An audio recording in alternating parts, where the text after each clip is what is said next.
মেনে নিস তাহলে মানে মানে এই ধরনের একটা বলছে যে এটা আজকের রাতের কোনো চিল্লাচিল্লি করা যাবে না। তো আমিও চুপ করে, আমার কাছে মনে হচ্ছিল কেউ আমাকে ছুরি দিয়ে আঘাত করে। আমার খালাতো ভাই উনি আসছে, তো অনেক দিন পর আর কি আসছে। আমি তখন 9-এ পড়ি, পহেলা বৈশাখ ছিল, আমি 8 থেকে 9-এ উঠে গেছি পহেলা বৈশাখ। তো ওই সময়টাতে দুষ্টামি করতেছে এরকম ভাবছিলাম যে মনে হয় ফান করছে। আমি ওর সাথে আবার কতক্ষণ চিল্লাচিল্লি যায়, উল্টাপাল্টা কথা বলিস কেন এই সেই। আমার নাম শামিমা। শামিমা, বয়স কত? বয়স এখন 27 ইয়ার্স। ওকে, জন্ম জেলা? জন্ম পুরান ঢাকায়। পুরান ঢাকাতে আপনার জন্ম? হ্যাঁ, পুরান ঢাকাতেই আমার ফ্যামিলি। তার মানে আপনি ঢাকাইয়া কুট্টি যেটাকে বলে বলতে পারেন এরকমই। আচ্ছা, পুরান ঢাকার ভাষা পারেন? হ্যাঁ। ওকে, ঠিক আছে, আপনি যে ভাষাতে যেভাবে বলতে কমফোর্ট ফিল করেন সেভাবেই বলবেন। তো আমাদের এই যে অনুষ্ঠানটি জীবন গল্প, এটা নিশ্চয়ই আপনি শুনেছেন এর আগে? হ্যাঁ, শুনেছি। ওকে, ঠিক আছে, তাহলে আপনার আইডিয়া আছে। জি বলুন, আপনি কি গল্প আজকে আমাদেরকে শোনাতে এসেছেন? আমি আমার ছোটবেলা থেকে মানে জন্ম থেকেই শুরু করতে চাচ্ছি। জি শিওর। আমি হচ্ছি আমার বাবা যিনি ছিলেন উনিও পুরান ঢাকার, আমার মাও পুরান ঢাকার। তো আমি যদি আমার গল্পটা বলতে চাই তাহলে আমার একদম জন্মের আগে, মানে আমার বাবা আমার বিয়ে থেকে শুরু করতে চাচ্ছি। নিশ্চয়ই, নো প্রবলেম। তো আমার বাবা ছিলেন একজন ব্যবসায়ী পুরান ঢাকার। আচ্ছা। আর আমার মানে পাশাপাশি উনি হোমিওপ্যাথিক ডাক্তারও ছিলেন। ওকে। তো খুব ভালো একজন মানুষ ছিলেন। আর আমার আম্মু ছিলেন জমিদার, মানে জমিদার টাইপের, পুরান ঢাকায় লাইক জমিদার যেরকম থাকে আর কি, জমিদার বাড়ির মেয়ে ছিলেন। মানে পুরান এমন কি ছিল যে আগের পিতামহ বা প্রপিতামহ যেটাকে বলি জমিদার ছিল, এরকম কোনো ব্যাপার চলছে? এরকম মানে আমার নানাই ছিলেন জমিদার। ওই এলাকার সব বিচার সালিশ উনি করতেন, প্রভাবশালী খুব। জি। তো ওই দিক থেকে আমার বাবা তো বিয়ের প্রস্তাব দেয়নি, মানে ফ্যামিলি থেকেই। আমার বাবার আবার একটা বিয়ে করেছিলেন আরো 8 বছর আগে আমার আম্মুকে বিয়ে করার, ওটা ছিল লাভ ম্যারেজ। তো আব্বু আর ওই বড় আম্মু একসাথে পড়াশোনা করতেন, ওই দিক থেকে দুইজন পরিচয় হয়ে বিয়ে হয়েছিল। কিন্তু 1.5 বছর পরে আমার ওই বড় আম্মু মারা যায়, অসুস্থ হয়ে মারা যান। তারপর আমার আব্বু আর বিয়ে করবেন না এরকম বলেছিলেন যে আর বিয়ে করব না। তারপর প্রায় 8 বছর পরে আমার দাদু আর ফুপ্পিরা মিলে মানে আমার আম্মুকে চুজ করে তারপর বউ করে নিয়ে আসেন। তো আমার আম্মু খুব অসুস্থ থাকতেন প্রায়, আমার আম্মু একটু ফিজিক্যালি একটু দুর্বল। আচ্ছা। তো ওইখান থেকে আমার আম্মুর বিয়ের প্রায় 2-3 বছর পরে আমার একটা বোন হয়। সেই বোনটা মারা যায় 6 মাসের মাথায়, আমার বোনটা মারা যায়। বোনটা মারা যাওয়ার পরে আমার আরেকটা কথা আমি এখানে ভুলে গেছি, যে আমার যে ফার্স্ট মা ছিলেন মানে বড় মা, আমার আব্বুর যে রিলেশন ছিল, ওইখানে একটা মেয়ে হয়েছিল। ওই মেয়েটার প্রায় 6 মাসের মাথায় মানে পেট খারাপ করে অসুস্থ হয়ে মারা যায়।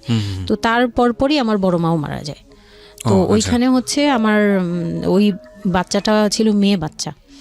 হ্যাঁ, তো ওর পরে আমার আব্বু 8 বছর পর বিয়ে করে। তারপর আমার মার একটা মেয়ে হয়, ওই মেয়েটাও মানে ওই মেয়েটা হচ্ছে জন্মের সময় মারা যায়, আর ওই ফার্স্টেরটা হচ্ছে 6 মাস পর মারা যায়। তো এই মেয়েটা হচ্ছে জন্মের সময় মারা যায়। তারপর তার 5 বছর পর আমার ভাইয়া হয়, আমার ভাইয়া আসে। তারপর আমার আম্মুকে বলা হয়েছিল যে আপনার হয়তো অপারেশন করতে হবে, কারণ আপনি আর কনসেপ্ট করতে পারবেন না, খুব অসুস্থ ছিল আম্মু। 2টাই সিজার ছিল, তো ওই সময়টাতে আর কি সিজার বেশি করা যেত না, তাহলে রিস্ক মানে লাইফে একটা রিস্ক থাকে। তো ওই দিক থেকে আমার আম্মুকে বলা হয়েছিল যে আপনার হয়তো বা ইউটেরাসের অপারেশন করতে হবে। তো আমার আম্মু তখন বলেছিল যে না, আমার একটা মেয়ে দরকার, খুব অসুস্থ অবস্থায় বলেছিল আমার একটা মেয়ে দরকার, মানে আমার যদি একটা মেয়ে থাকতো খুব ভালো। হয়তো বা সৃষ্টিকর্তাই চাচ্ছিলেন যে একটা মেয়ে, মানে আমি যে আসবো এটা তো আর উনি জানতেন না, কিন্তু থাকে না যে অনেক সময় কিন্তু মিলে যায় এরকম। তো আমার আব্বু বলছিল যে মেয়ে হোক ছেলে হোক, আরেকটা হলে ভালো হয়। তো ওইভাবে ট্রিটমেন্ট নিয়ে আমার প্রায় 2 বছর পরে আমি আমার আম্মুর মানে পেটে আসি। তারপর আমার জন্ম হওয়ার পরে আমরা ভালোই ছিলাম, আব্বুর বিজনেস ভালো ছিল। কিসের বিজনেস ছিল? ওনার হচ্ছে ইলেকট্রিক পার্সের বিজনেস ছিল। তো ওখান থেকে আব্বুর মানে ভালো বিজনেস করতেন। পুরান ঢাকায় ছিলাম আমরা 4 জন, একটা ফ্ল্যাট নিয়েছিলাম। আব্বু বিজনেস করতো, আমি স্কুলে ভর্তি হলাম, ভাইয়া স্কুলে ভর্তি হলো। তো খুব ভালোভাবেই কাটছিল দিনকাল। তো একটা পর্যায়ে যে আমার যখন 10-11 বছর, তখন হচ্ছে আমার আব্বুর বিজনেস একটু প্রবলেম হয়, একটু না ভালোই প্রবলেম হয়, মানে একজন খুব বড় ধরনের একটা লস সে ফেলে দেন। তো আমি এটা বলতে চাচ্ছি না। তো যাই হোক, খুব বড় একটা ট্র্যাজেডি, মানে আমার লাইফের সবচেয়ে বড় ধাক্কাটা আমি ওখানেই পাই, যে আমার আব্বু এরকম একটা পার্সন ছিল। আব্বু সবসময় বলতো যেটা, যে আমার এই মেয়েটা হচ্ছে, আমি দেখতে নাকি সেই প্রথম যে আব্বুর বেবিটা ছিল না, মেয়েটা যেটা 6 মাসের মাথায় মারা গেল, আব্বু তাকে খুব ভালোবাসতো। আমি নাকি দেখতে সেম ওরকম হয়েছি, শুধু আমি কালো, ওই মেয়েটা ফর্সা ছিল।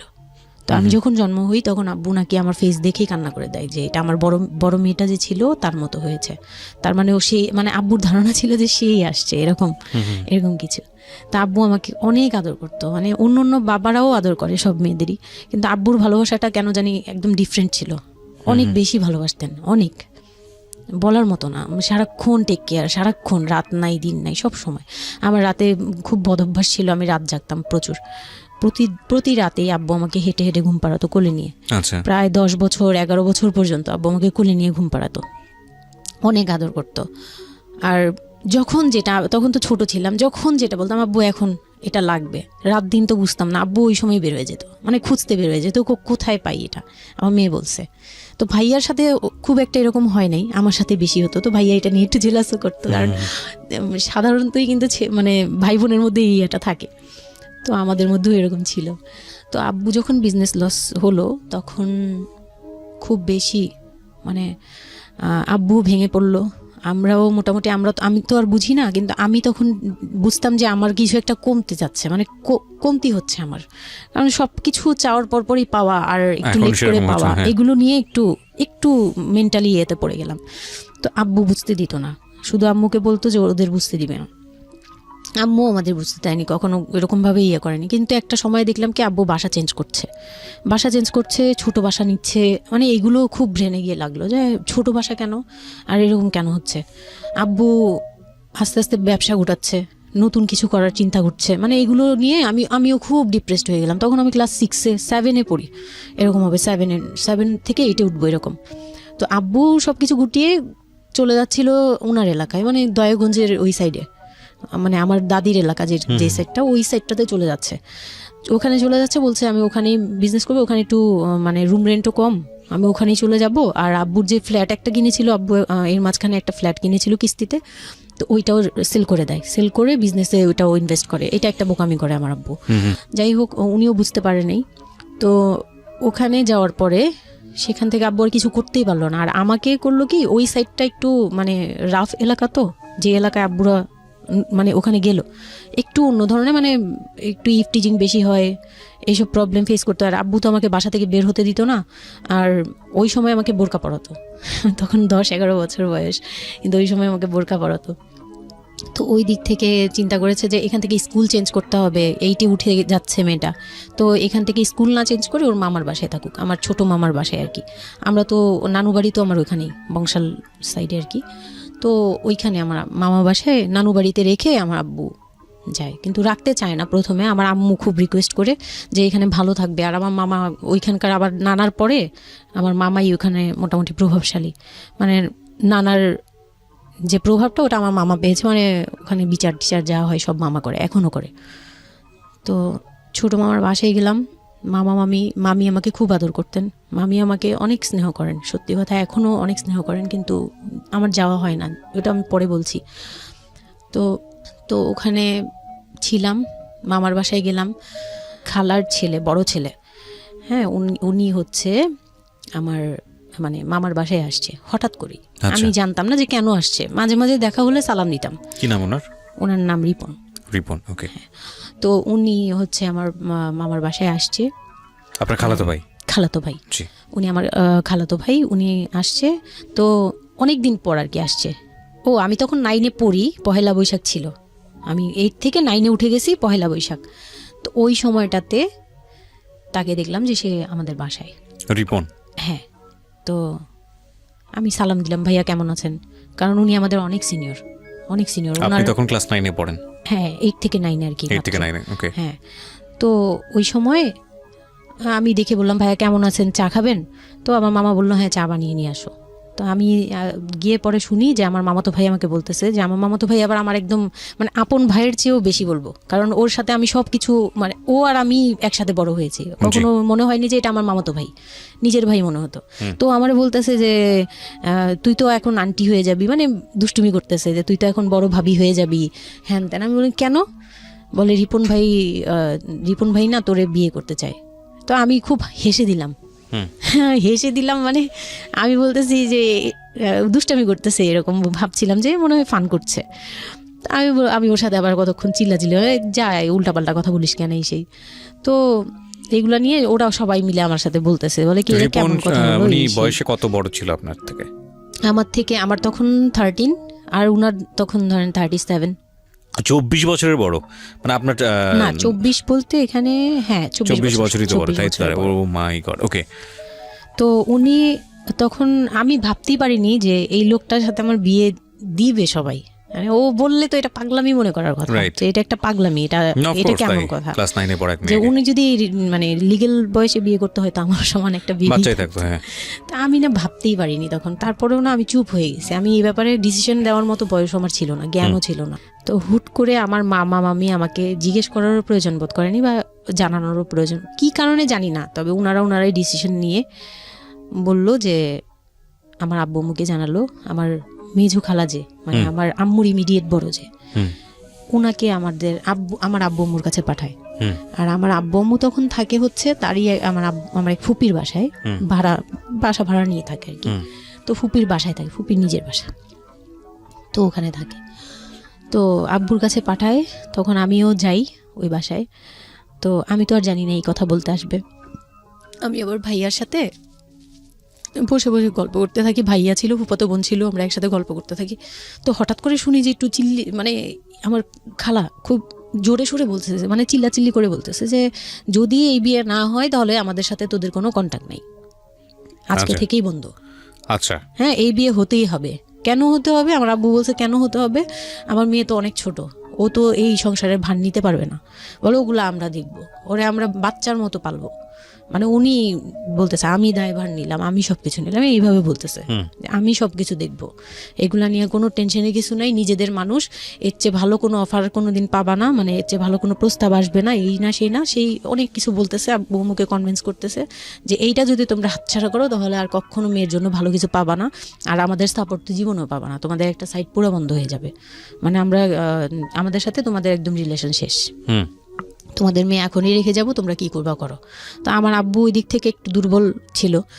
পরে আমি এটা শুনে কান্না করে দিছি, মানে সাথে সাথে কান্না করে দিছি।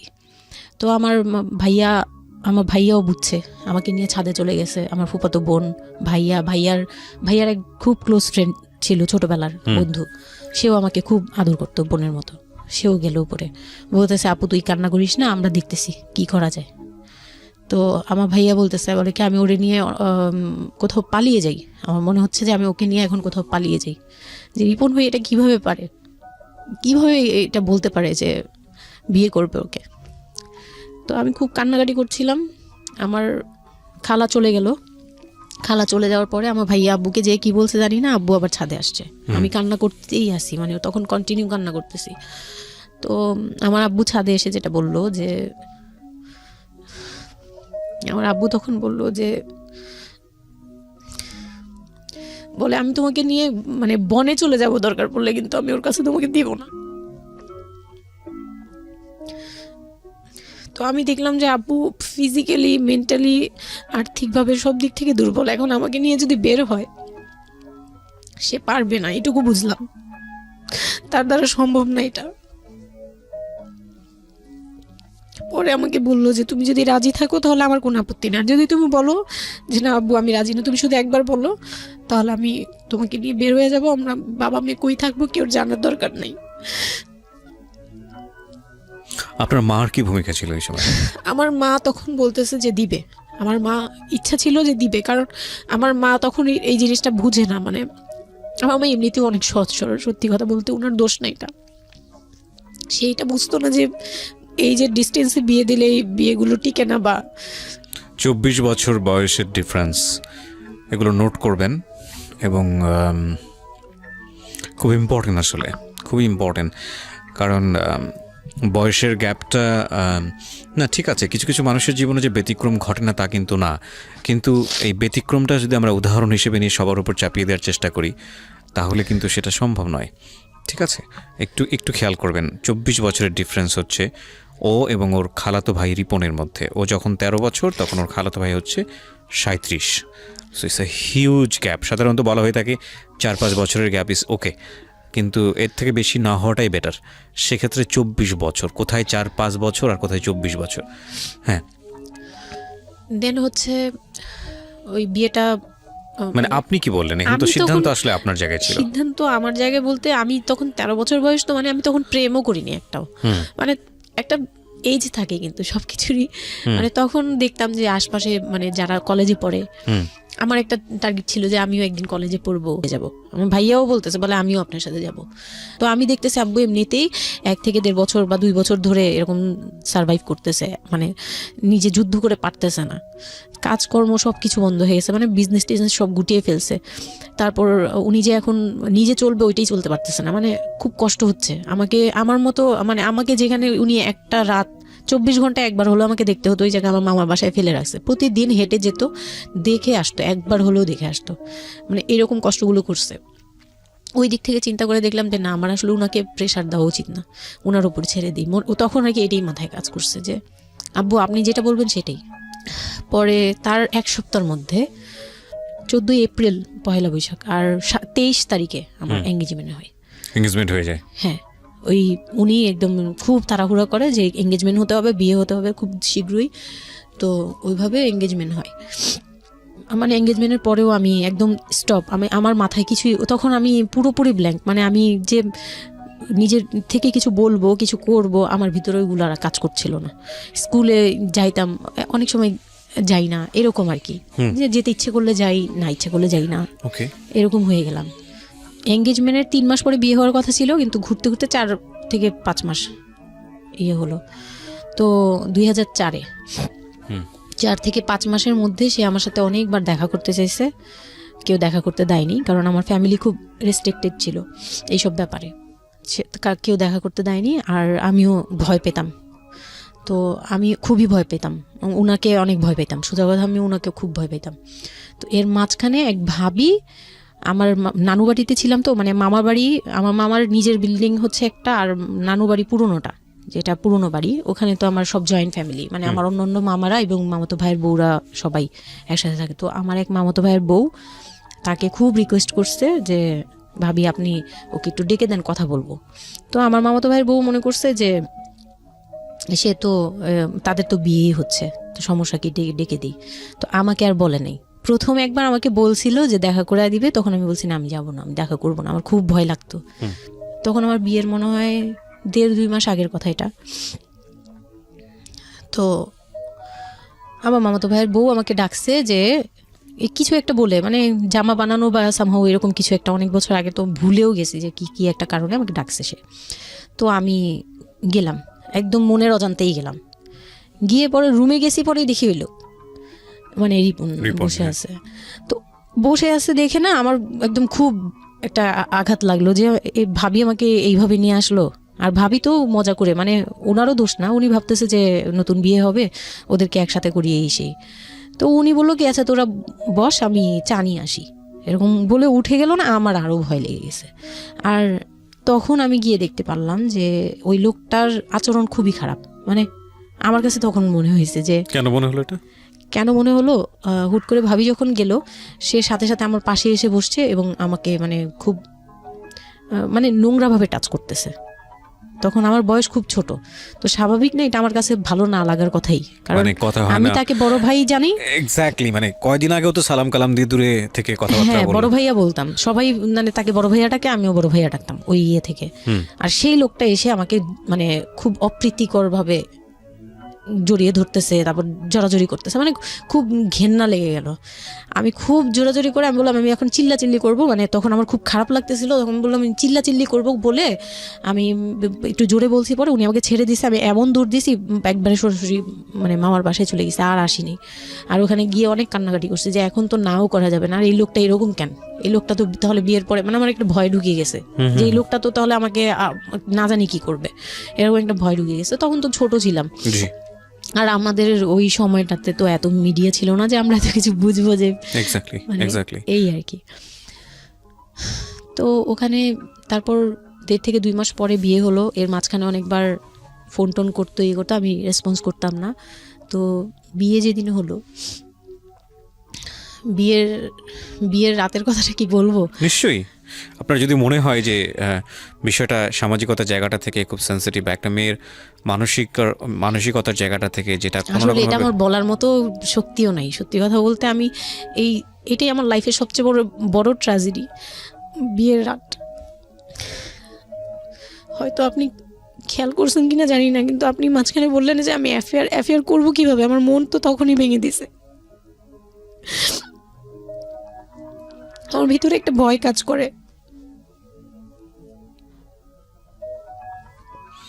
কি হয়েছিল আমি জানি, আপনি খুব সুন্দর করে বলছেন গল্প, আপনি আপনার মতো করেই বলবেন, আমরা আসলে মূল মেসেজটাই পেতে চাই। লোকটা হচ্ছে সামাজিকভাবে সবার কাছে খুব ভালো, সবার কাছে ভালো বলতে মানে গলিতে বা এলাকায় কিছু করে না, সেই এলাকায় খুব ভালো ব্যবসা করে, খুব সহজ সরলভাবে দোকানে যাচ্ছে, আসতেছে, খাচ্ছে, ঘুমাচ্ছে, নর্মাল। আমার সাথে যেদিন বিয়ে হলো সেদিন খুব বৃষ্টি, তো আমার তো ওই একদিনে আমার ভাবির রুমে, ওই দিনে আমি তার রূপ দেখে ফেলছি। তো তখন থেকে আমার তাকে দেখলে মানে গা শিউরে উঠতো, যে মনে হতো যে ভয়ঙ্কর একটা কিছু করবে। মানে মনে হতো, তখন আমি বুঝতাম না, সেক্সুয়াল লাইফটা বুঝতাম না যে সেক্স কি জিনিস, কিন্তু তখন একটা ভয় ঢুকে গেছে, খুব চাপা একটা ভয়। প্রথম কথা হচ্ছে যে আপনি একটা ছেলে এবং মেয়ের মধ্যে যে স্বাভাবিক সম্পর্কটা বিবাহ পরবর্তী, এটা সম্পর্কে আপনার কোনো আইডিয়া ছিল? আপনাকে কেউ বলেছে? এটা সম্পর্কে কোনো আইডিয়াই ছিল না, শুধু জানতাম যে কিছু একটা হয়, কিন্তু কি হয় সেটা আপনি জানতেন না। ডিটেইলসটা আমি জানতাম। আপনাকে বিয়ের রাতে বা আগে পরেও কেউ কখনো কিছু বলে না? আমার বিয়ের আগে আমার এক ভাবি ছিল, মানে যেই ভাবির বাসায় গেছে সেই ভাবি না, আরেকটা ভাবি ছিল, উনারই বড় যা আর কি। তো ওই ভাবি আমাকে জাস্ট কানে কানে বলছে যে আজকে কিন্তু যাই হোক একদম চুপ থাকবি, আমাকে এইভাবে বলছে। শুধু এটা বলেছে? শুধু এটা বলছে, আজকে যাই হোক। আরো ভয়ানক কথা বলেছে, মানে এটা শুনলে তো আরো ভয় লাগে। যাই হোক কি হবে, বলে কিছু বুঝো না তুমি, হ্যাঁ কিছু এতই ছোট, কিছু বুঝো না, এইগুলি বলতেছে। মানে আপনার মনে আরো বেশি ভয় ঢুকে গিয়েছে? কোন ধরনের চিল্লাচিল্লি করবি না, চুপচাপ থাকবি, মানে জাস্ট হাসি মুখে এরকম করে বলছে। কিন্তু আমার কাছে একটু ভয় লাগছে তখনই, যে এই লোকটা তো ওই সময় যদি এরকম মানে খপ করে জড়া ধরতে পারে, এই লোক কি করতে পারে, কি হতে পারে, মানে এই টাইপের একটা ভয় কাজ করছে তখন এই জিনিসগুলো বুঝতাম না, মানে ফিজিক্যাল রিলেশন বা এগুলি এই সম্পর্কে কিছুই জানতাম না। জানতাম যে কিছু একটা হয়, হাজব্যান্ড ওয়াইফে কিছু হয়, কিন্তু কি হয় এটা জানতাম না, এরকম ছিলাম। তো নর্মালি যখন বিয়েটা হলো, কমপ্লিট হলো, সে তো মানে কতক্ষণে রুমে যাবে এরকম। একটু পজ দিচ্ছি আমি এখানে, কারণ আমি জানি যে ম্যাক্সিমাম, আমি গেস করছি এখানে, কারণ এখানে যারা শুনবে বা এই মুহূর্তে যারা শুনছে তাদের ইন্টেনশনটাকে আমি একটু ক্লিয়ার করতে চাই। সেটা হচ্ছে, আমরা এটা বলি যে this is an entertaining show, but এই জীবন গল্প বলেন বা আমার লাস্ট 7-8 ইয়ার্সের ক্যারিয়ারে আমি রেডিওতে যে ধরনের প্রোগ্রাম করেছি, সোশ্যাল অ্যাওয়ারনেসের জায়গাটা থেকে এটা কী ধরনের ভূমিকা রেখেছে সেটা আপনারা আপনাদের জায়গা থেকেই ভালো মূল্যায়ন করতে পারবেন। বাট আমি একটু করজোরে আপনাদের কাছে একটা মিনতি করতে চাই, এই ঘটনাটাকে সিনেমা হিসেবে না দেখে, সিনেমার পর্দায় কিছু একটা ঘটতে যাচ্ছে এরকম একটা কিছু হিসেবে না দেখে, রেডিও হিসেবে না দেখে, একটু নিজের জায়গা থেকে চিন্তা করে দেখবেন, বা যদি বিষয়টা এরকম হয় একটা মানবিক জায়গা থেকে একটু চিন্তা করে দেখবেন। 24 বছরের গ্যাপ হাজব্যান্ড আর ওয়াইফের মধ্যে, 24 ইয়ার্স, 13 বছরের একটা মেয়ে, যে মেয়েটার জীবনে প্রেম বলতে কোনো কিছু আসেনি, শারীরিক সম্পর্ক কি সে বোঝেই না, এবং দ্বিতীয়ত যে বিষয়টা ইম্পর্টেন্ট, বয়ঃসন্ধিকালের একেবারে ইনিশিয়াল স্টেজে সে আছে, সে জানি না আসলে বিষয়গুলো কি। আর 37 বছর মানে হচ্ছে আমাদের পার্সপেক্টিভ থেকে, আমাদের সামাজিকতার জায়গা থেকে, একটা ছেলে যখন একদম এই সমস্ত স্টেজ, প্রেম বলেন, শারীরিক সম্পর্ক বলেন, বা অন্যান্য যে বিষয়গুলো আছে সেগুলো বলেন, সেগুলো অতিক্রম করে মোটামুটি বৈষয়িক হয়ে গেছে। বৈষয়িক বলতে আমি যেটা বোঝাচ্ছি, এই জীবনে এসে দায়িত্ব ছাড়া অন্য কোনো কিছু থাকে না 37 কিংবা 40 বছরের পর থেকে, এরকম একটা স্টেজে আছে। তার মানে ওদের মধ্যে মেন্টাল ম্যাচিংয়ের কত বড় একটা গ্যাপ। সেই জায়গাটা থেকে ছেলেটা যদি মেয়েটাকে বুঝতে না চেষ্টা করে, বিশেষ করে ছেলের দায়িত্ব, কারণ যেহেতু সে সিনিয়র, যদি বুঝতে না চেষ্টা করে, তাহলে এটা কতটা অমানবিক এবং কতটা পাশবিক, কতটা ভয়ঙ্কর হতে পারে মেয়েটার জায়গাটা থেকে, এটা একটু চিন্তা করবেন। সো বিশেষ করে যারা বাসরাত বিষয়টাকে মাথায় রাখছেন, তাদেরকে আমি বলবো, প্লিজ থিঙ্ক লাইক দিস। হ্যাঁ, এখানে একটু মানবিক হওয়া প্রয়োজন। এখানে যদি আমরা শুধু এন্টারটেনমেন্ট হিসেবে বিষয়টাকে নেই, তাহলে আমি আসলে যে কারণে এই বিষয়টা আনতে চাচ্ছি সেই মেসেজটা ক্লিয়ার হবে না। Okay, so please feel the story actually. তারপর বিয়ের দিন যেটা আর কি, রাতের বেলা সবাই আমাকে নিয়ে আসলো বাড়িতে, মানে ওনাদের বাসায়। তো ওই বাসায় হচ্ছে একটা রুম, মানে প্রথম হচ্ছে বাসায় ঢুকেই কোনো বারান্দা টারান্দা কিছু নেই, শুধু রুম আর সিঁড়ি। আচ্ছা, সিঁড়ি ঘর, মানে পুরান ঢাকার বাসাগুলো একটু বেশি হয়তো, খুব ছোট ছোট হয়তো, টাইপের হয়। হ্যাঁ, আমি একদম। একসময় জিএসআরসিতে কাজ করতাম, আমার ফার্স্ট জব ছিল ওটা, আমি সার্ভে করেছিলাম পুরান ঢাকায়। সেটাই আমার প্রথম পুরান ঢাকায় যাওয়া, এবং আমার কাছে মনে হয়েছিল যে আমি কোথায় এসেছি। অনেক ঘিঞ্চি ভাইয়া, না, এখনো এটা কারণটা এখন হচ্ছে কি, নাই পুরান হয়তো। ঢাকা নিয়ে অনেকেই অনেক কিছু বলেন, কারণ ঢাকায় যারা, তাদের কাছে পুরান ঢাকাটা একটা নস্টালজিক জায়গা। আমি তো আর ঢাকায় বড় হইনি, না। সো আমার কাছে ঢাকা, আমি যখন ঢাকায় প্রথম পাড়া দিয়ে যখন পাবলিক বাসে উঠেছিলাম, তখন আমার কাছে মনে হচ্ছে আল্লাহ আমি কোথায় আসলাম, এই জায়গায় আমি কেন আসলাম। তো নর্মালি হচ্ছে ঢাকায় এরকম।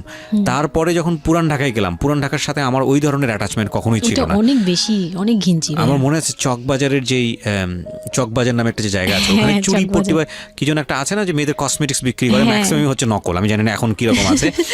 তো আসল আমি নকল, জীবনে হ্যাঁ, কোনোদিন সবই দেখি আছে নাই ওখানে। যে একটা মানুষ আরেকটা মানুষকে গলি দিয়ে ক্রস করতে পারে।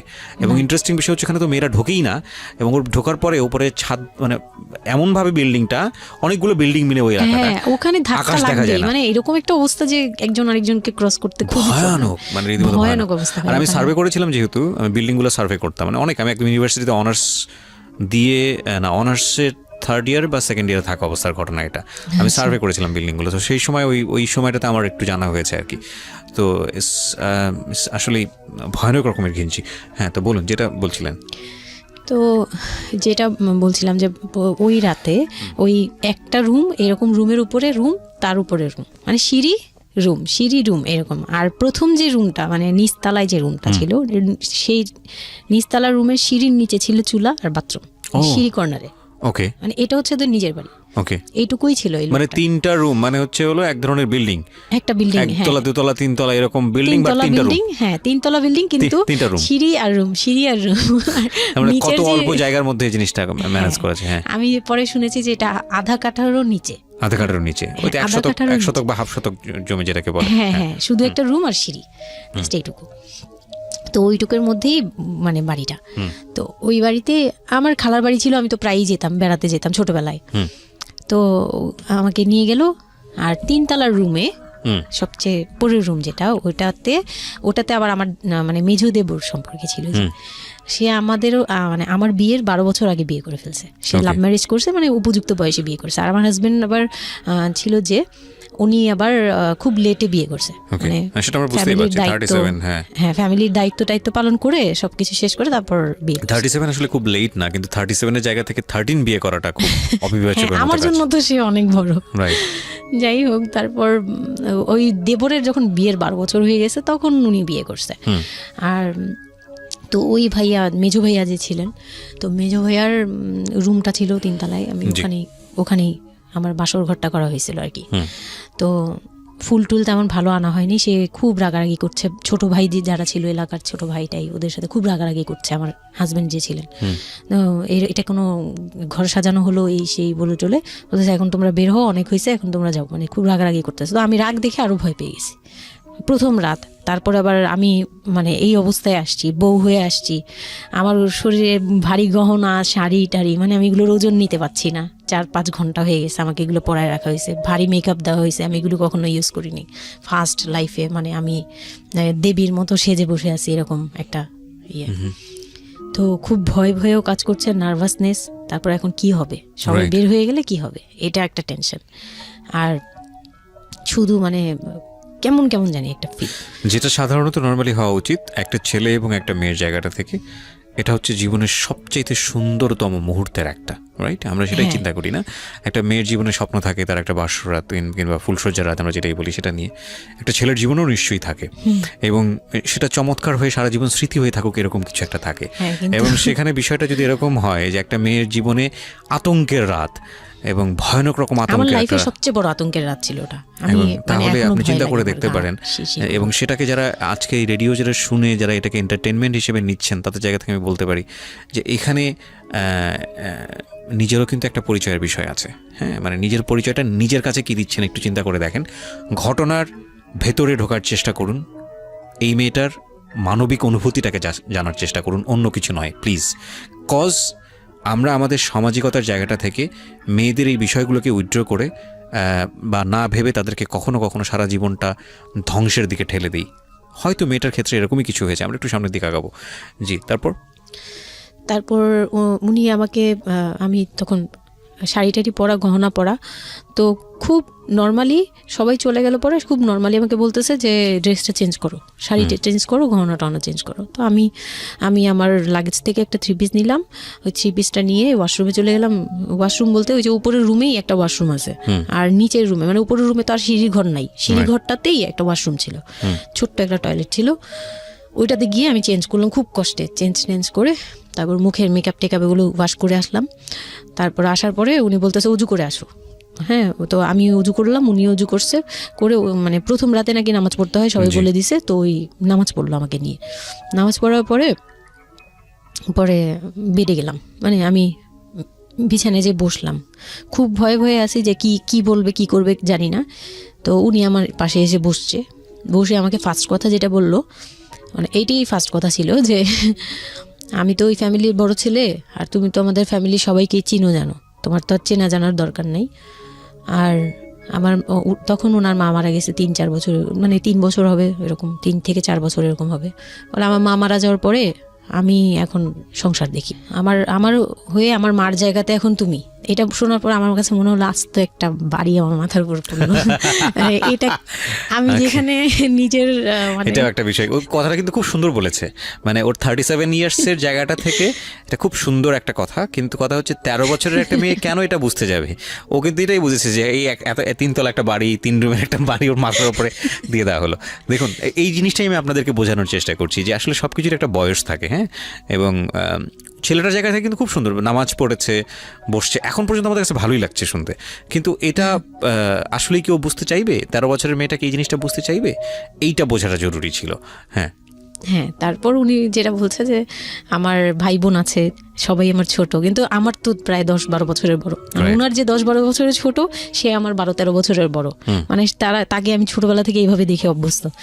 তো এইগুলো চিন্তা ভাবনা, মানে ওই সময় তো আর এত কিছু কিন্তু উনার ছোট ভাই বোন এগুলা, মানে উনার কাছে তো এগুলো বাচ্চা এখনো, আর আমার কাছে তারা অনেক বড়।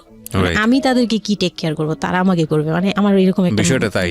হ্যাঁ, তো আমি চুপ হয়ে শুধু শুনছিলাম, ও আচ্ছা, মানে আমি কিছু বলার মতো ভাষাও পাচ্ছি না, বা আমি কি বলবো, আমার এখানে ডায়লগই কি ছিল, মানে আমি এরকম মনে হচ্ছে যে কেউ আমাকে একটা স্ক্রিপ্ট ধরাই দিত, আমি একটু দেখে আমাকে কেউ কিছু বলেও না, এই লোক কি বলতেছে। তো যাই হোক, এই কথাটার পরে মানে যখন উনি এটা বলার পরে বলতেছে যে তুমি, আমাদের একটা মানে রুলস আছে, বিয়ের পরে নাকি বাসর ঘরে নাকি কিছু দেয়, হাজব্যান্ড ওয়াইফকে কিছু দেয়, তারপর নাকি টাচ করে, এরকম কিছু একটা।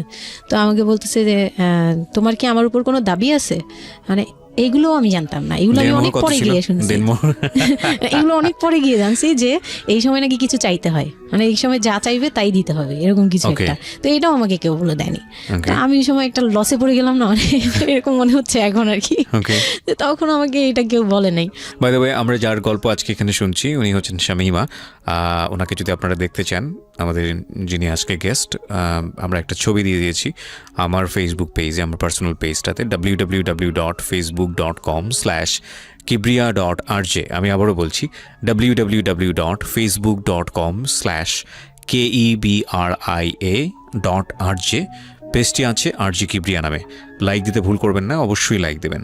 আমরা ছবিটা একটু পরে সরিয়ে নেব, সুতরাং যারা দেখতে চান ওখানে গিয়ে আপনারা নক করতে পারেন। হ্যাঁ, যেখানটা ছিলাম আমরা। তো আমি বললাম যে না, আমি জানতাম না দাবি জিনিসটা কি। তো না বলার পরেই সে তো মানে আমার কাছে খুবই, মানে এই কথাগুলো বলতে আমি বলতে পারবো না। না, ঠিক আছে, বলার দরকার নেই, আমরা জাস্ট সিচুয়েশনটা বুঝতে যাচ্ছি যে ওইটা আমার ফার্স্ট নাইট ছিল, আর আমি ওগুলা মানে ওই ফিজিক্যাল ব্যাপারগুলো আমি বুঝতাম না, ওই সময়টাতে বোঝার কথাও না, বুঝতামও না, একদমই বুঝতাম না যে এই হয়।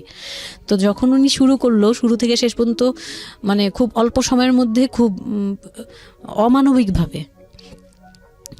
অমানবিকভাবে, মানে এটা এখন বর্তমানে যদি আমি কল্পনা করতে যাই, তাহলে এটা একমাত্র পারে রেপিস্টরাই পারবে, এটা রেপ ছাড়া কিছুই ছিল না। আমি মেনে নিস তাহলে, মানে এই ধরনের একটা বলছে যে এটা আজকের রাতের কোনো চিল্লাচিল্লি করা যাবে না। তো আমিও চুপ করে, আমার কাছে মনে হচ্ছিল কেউ আমাকে ছুরি দিয়ে আঘাত করতেছে, মানে মনে হচ্ছিল যে কেউ আমাকে ছুরি দিয়ে আঘাত করতেছে, আর আমি ব্লাড দিয়ে পুরো, মানে আমার শরীরে সব ব্লাড বের হয়ে যাচ্ছে, আমার এরকম মনে হচ্ছে যে আমার শরীর থেকে সব ব্লাড বের হয়ে যাচ্ছে, আমি মানে গরু কাটলে যেরকম ইয়ে করে না, আমি এরকম কাঁপতেছি, ওরকম কাঁপতেছি। কিন্তু সে তার কাজ করলো।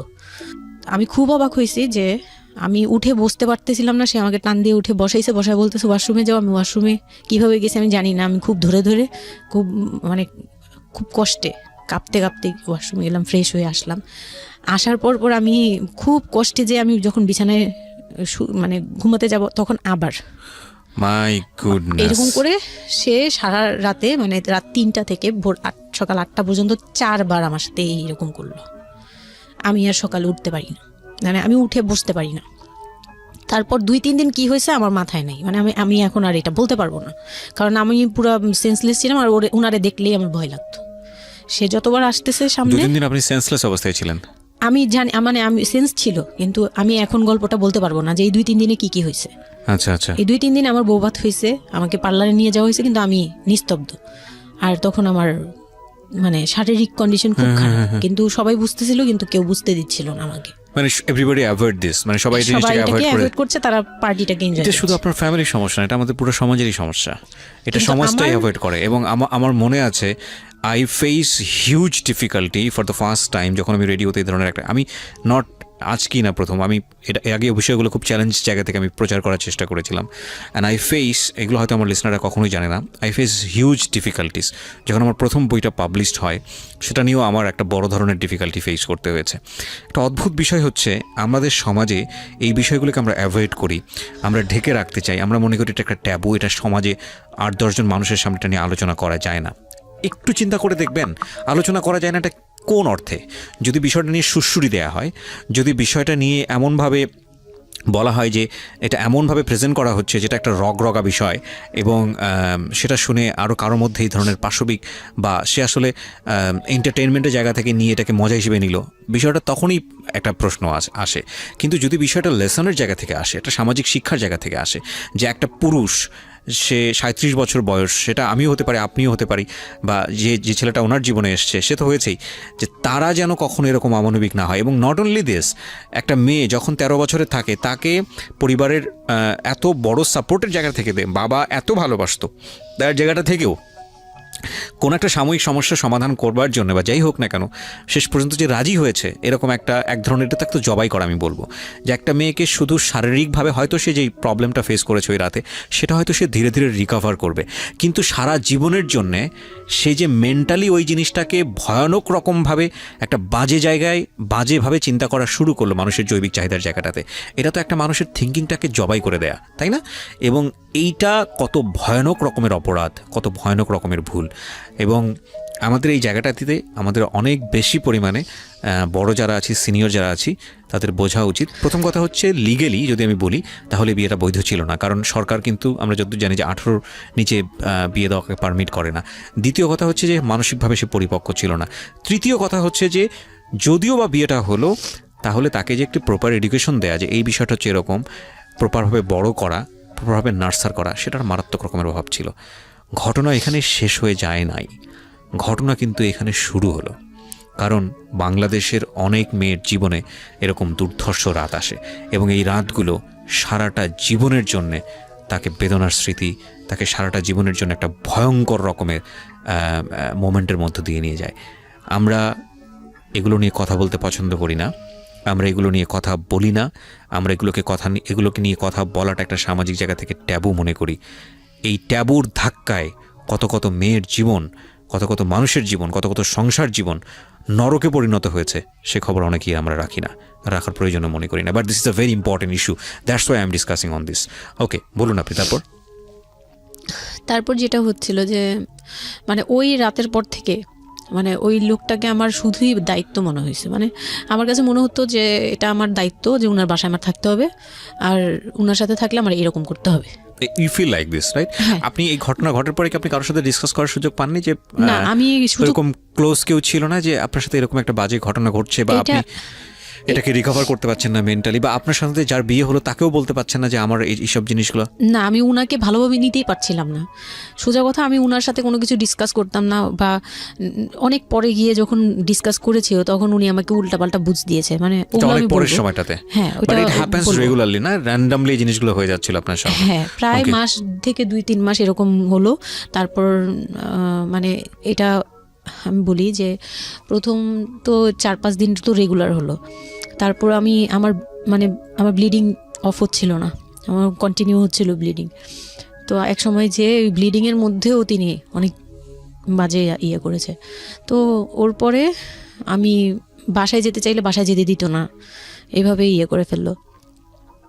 আর ফ্যামিলিগত যে ব্যাপারটা ছিল, যে আমার ফ্যামিলি তো তখন, আমার আব্বু তো তখন একদম মানে ফিনান্সিয়ালি খুব উইক ছিল।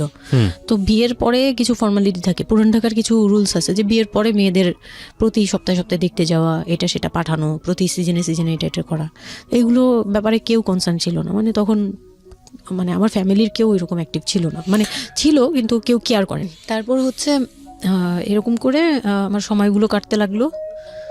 তো সবচেয়ে বড় কথা হচ্ছে আমার যে হাজবেন্ড ছিল রিপন, উনি আমার বাবার দোকানে কাজ করতো একটা সময়। ওইটা হচ্ছে প্রায় আরো মানে আমার জন্মের সময় বা আমার জন্মেরও আগে। হ্যাঁ, তখন নতুন নতুন আর কি কাজ শেখার জন্য আমার আব্বুর দোকানে ঢুকছে এরকম। তো আমার আব্বু তাকে ক্যাশ বুঝিয়ে দিয়েছিলেন নাকি, তখন নাকি ক্যাশ দিত। তো আমি একটু যখন 2-3 বছরের, তখন উনি দোকান থেকে বের হয়ে নিজে ব্যবসা দিয়েছে, ওখান থেকে তিনি ইমপ্রুভ করছে। তো ওখান থেকে শুরু। আর আমাকে যখন বিয়ে দিছে, মানে আমার যখন বিয়ে হয়েছে, তো ওই রিপন যিনি, ওনার উদ্দেশ্য ছিল যে আমি আমার নানু বাড়ির অংশ পাবো, মানে সম্পদ। আমার নানু বাড়ি খুব বিশাল, মানে বললামই তো যে খুব বিরাট একটা অংশ। আর ওনাদের যে অংশটা ছিল সেটা অনেক আগেই নেওয়া হয়ে গেছে। মানে ওনার দাদা বাড়ি যেটাতে ওনারা ছিল 3 রুম, ওই যে ছোট ছোট 3টা রুম উপরে, ওই বিল্ডিংটা তোলার পরে আমার মামা ওই অংশটা কেটে রাখছে, মানে আমার মামা রেখে দিয়েছে। আর আমাদের যে অংশটা ছিল তার লোভটা ছিল যে ওই বাড়িতে আমি একটা রুম হলেও পাবো। হ্যাঁ, তো আমার আম্মু তো আর ওটা নেয়নি। তো আমার হাজব্যান্ডের ইয়েটা ছিল, টার্গেটটা ছিল যে ওই বাসায় একটা রুম হলেও পাবে। আর পুরান ঢাকায় একটা রুম মানেই অনেক কিছু, মানে ওখানে তো প্রায় 1 কোটি টাকা দাম কাঠা। তো একটা রুম মানে 1 কাঠা না হোক, আধা কাঠা হোক, 50 লাখ টাকা হোক আমার আসবে, এরকম একটা টার্গেট ছিল তার। তো আর বিয়ের সময় তো অনেক কিছু নিয়ে, মানে গহনা টহনা নিয়ে, ফার্নিচার নিয়ে নানান কথা তো শুনতে হয়েছে, ওগুলাও ফেস করছি। মানে খুব পেইনফুল ছিল ওগুলা, কারণ আমি তখন এত কিছু বুঝি না। আমি তখন মাত্র মানে জামা কাপড় বানাই, ঘুরি ফিরি, খাই দেই, ব্যাস ওই পর্যন্তই। আমি কারো জিনিস নিয়েও মাথা ঘামাই না। ওখানে আমার উপরে প্রেশার আসছে যে আমার ফার্নিচার এমন কেন, আমার গহনা এমন কেন, তুমি বাসায় বলো না কেন, তোমার খাট এখনো আসতেছে না কেন। আমার বিয়ের পর খুব বৃষ্টি ছিল তখন, মানে আমার ফার্নিচার, আমার চাচা ছিল ফার্নিচারের, ওনার বিজনেস। তো আমার চাচার ফ্যাক্টরি থেকেই সবগুলো ফার্নিচার আসবে। তো ওনারা বলতেছে যে জাস্ট একটা কারণেই লেট হচ্ছে, রোদ পাচ্ছি না, রোদ পেলে তারপর কাঠগুলো শুকাবে, তারপরে হ্যাঁ, মানে জয়েন্ট দিলেই এখন এটা ফেটে যাবে, এখন জয়েন্ট দিলে প্রবলেম হবে। এই জিনিসটা ওরা বুঝতেছে না। ওরা বলতেছে কেন দেরি করছে, নাকি ফাঁকিই দিচ্ছে, নানান ধরনের কথা তৈরি করতেছে। আর এই দিক দিয়ে আমি পেইন খাচ্ছি, ওই দিকে এক পেইন, মানে রাতে গিয়ে এক পেইন, দিনের বেলায় পেইন। মানে আমি পুরো মানসিকভাবে, মানে বলে না যে আমি হয়তো বা প্যারালাইজডের মতো হয়ে গেছিলাম, আমার মানসিক ভাবটা। জাস্ট শুনি আর শুনি, কিছু বলতে পারছি না এরকম। আর বাসায় গিয়ে কোনো কিছু বলি না, কারণ আব্বু অসুস্থ। আব্বু মেন্টালি অনেক প্রবলেম। আব্বু যখনই জিজ্ঞেস করে আম্মু তুমি ভালো আছো তো, আমি খালি হাসি দিয়ে বলছি হ্যাঁ। যতবার জিজ্ঞেস করে তুমি খুশি আছো তো, আমি হ্যাঁ। আমি এই একটা কথাই বলছি, হ্যাঁ ভালো আছি। আসলে আমি ভালো ছিলাম না, কিন্তু বুঝতে দেইনি। ওই লোকটার ছোট বোনগুলো আমার সাথে অনেক রাফ বিহেভ করছে।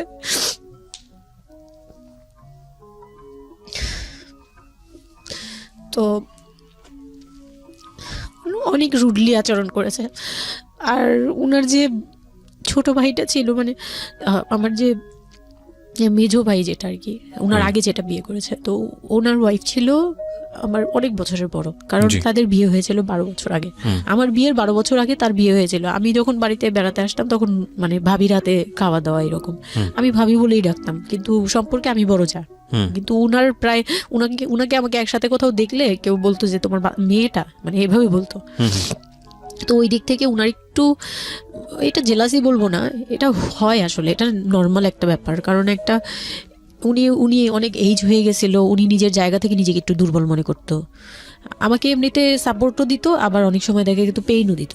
অনেক পেইন দিত, কিন্তু আমি ওই সময়টাতেই কেন জানি আমি ছোট থেকে এই জিনিসগুলো বুঝতে চেষ্টা করি যে কেউ আমাকে কেন জেলাসি করছে, কারণ তার মধ্যে কোনো দুর্বলতা আছে, আমার ওইটার জন্য মায়া হয়। আচ্ছা আমার কখনো এইটা মনে হয় না যে সে কেন জেলাসি করবে, আমি তার সাথে এখন কোচাকুচি করবো, মানে এই টাইপের মেন্টালিটি আসে না আমার। কেন Okay. জানি মনে হয় এই জায়গাটা যদি শুধরানো যেত, তাকে যদি একটু বোঝানো যেত আমি তাকে খুব ভালোবাসি বা আমি তাকে কিছু হেল্প করতে চাই, এরকম মনে হতো। তো ওই দিক থেকে আমি কিচ্ছু বলতাম না, কিন্তু সে আমাকে খুব পেইন দিত, কথাবার্তা এটা সেটা। উনি অনেক সিনিয়র পার্সন ছিল, তো কোনো গেস্ট আসলে আমাকে কিভাবে ছোট করবে, কিভাবে আমাকে অপমান করা যায়, কিভাবে কি দিয়ে, এগুলো নিয়ে সবসময় ইয়ে করতো। ওই দিকগুলো খুব পেইনফুল ছিল। তো ওগুলো যখন শেষ করলাম, মানে আমার যাকে বলতাম মাঝে মাঝে দুই একটা কথা, এগুলো নিয়ে সে আবার মানে মানে এখানে সেখানে বলে আরও ব্যাপারটাকে বড় বানাতো। তো আমি তখন বুঝতাম না, এখন বুঝি। তো এর মাঝখানে হলো কি, আমি প্রেগনেন্ট হলাম। বিয়ের কয় মাস পরে? না, বিয়ের 1.5 মাস পরে আমি হচ্ছে কক্সবাজার যাব। আচ্ছা আমার হাজবেন্ড বলতেছে যে ঈদ চলে আসছে, তুমি ঈদের মধ্যে কিছু না নিয়ে আসো, ঈদের পরে আমরা কক্সবাজার যাই, এখানে কোনো খরচ টরচ যাতে আমাদের না হয়, হ্যাঁ, এই জন্য আমরা কিছু কিনবো না। আমি বলছি আচ্ছা ঠিক আছে। তো তখন হচ্ছে বসুন্ধরা সিটি মার্কেটটা হচ্ছে নতুন হয়েছে। তো উনি বলতেছে আমরা বসুন্ধরা সিটিতে যাব শপিংয়ে, কিন্তু উনি যেটা বলতেছে যে আমার মানে বসুন্ধরা সিটিতে যাবে, কিন্তু আমাকে যে কিছু কিনে দিবে না এটা আমি জানতাম না। তো ওনার সাথে আমি গেলাম, প্রায় 20 থেকে 25 হাজার টাকা শপিং করলো। ওগুলা হচ্ছে সব ওনার বোন জামাই, বোনের বাচ্চা কাচ্চা, মানে ফ্যামিলির জন্য আর কি, ভাই বোন। আমিও পছন্দ করে করে কিনলাম সবার জন্যই যা যা লাগে। কেনাকাটার পরে আমি তো তখন ছোট মানুষ, তখন তো আমার 13-14 বছর বয়স। তো আমি কখনো এমন হয়নি যে আমি ঈদে জামা কাপড় নিইনি বা জামা কাপড় নতুন জামা কিনিনি, এরকম কখনোই হয়নি। তো ওইটা আমার বিয়ের ফার্স্ট ঈদ। তো আমার একটা শখ ছিল কি যে অন্তত একটা কটন ড্রেস হলেও আমি পাবো, এরকম একটা ইয়া ছিল আমার ভিতরে, যে না আমাকে কি আর না দিবে নাকি, বলছে দিবে না, হয়তো বা ভালো কিছু দিবে না, হয়তো নর্মাল কিছু হলেও আমাকে দিবে, ঈদে তো আর পুরনো জামা পরে থাকবো না। তো আমার এরকম ধারণা ছিল। ও পুরো শপিংটা শেষ করলো সারাদিনে, আমি রোজা রেখে পুরো শপিংটা করলাম খুব চয়েস করে করে। লাস্ট মোমেন্টে যে সে আমাকে নিয়ে চলে আসতেছে, যখন সে আমাকে নিয়ে রওনা দিল, মানে আমার মনটা খারাপ হয়ে গেল। আমি কিচ্ছু বলিনি, প্রথম ঈদ এটা। তো আমি কিচ্ছু বলিনি। such a idiot, মানে নাথিং টু সে, মানে স্পিচলেস টোটালি। হ্যাঁ, পরে উনি কিচ্ছু কিনে দিল না আমাকে, তখন আমি না মনটা খারাপ হলো আমার, কারণ স্বাভাবিক এটা আমার এখনকার বয়স। উনি আমাকে করলো কি যে আসার সময় বলতেছে যে একবারে নিচে, তখন বলতেছে তোমার কি মন খারাপ? আমি বলছি যে না, কি আমি তো কিছু নেই নাই, ঈদের দিন কি পরবো? তো বলতেছে তোমার তো অনেক ড্রেস নিয়ে আসছো, ওগুলা থেকেই পরো, ওগুলোই তো এখনো পুরোনো হয়নি, এখন দরকার কি আছে কেনার? বলে তারপরে চুড়ি দেখলো, চুড়ি দেখে আমাকে 2 মুঠ চুড়ি কিনে দিল 200 টাকা। এই ছিল আমার ঈদের মানে ফার্স্ট অ্যান্ড লাস্ট, এইটাই ছিল আমার শপিং, আর কোনো কিচ্ছু কিনে দেয়নি সে আমাকে। তো বাসায় আসলাম, বাসায় আসার পরে তার ভাই বোনরা বলতেছে যে সবার জন্য কিনছেন, ওর জন্য কিছু নেন নাই। সে আমাকে মানে তার ফ্যামিলি থেকে আমাকে সেভ করবে কি, সে আমাকে বরঞ্চ বলতেছে যে ওরে কি কিনে দিব, ওর বাসা থেকে আমারে কি দিছে যে আমি ওকে কিনে দিব।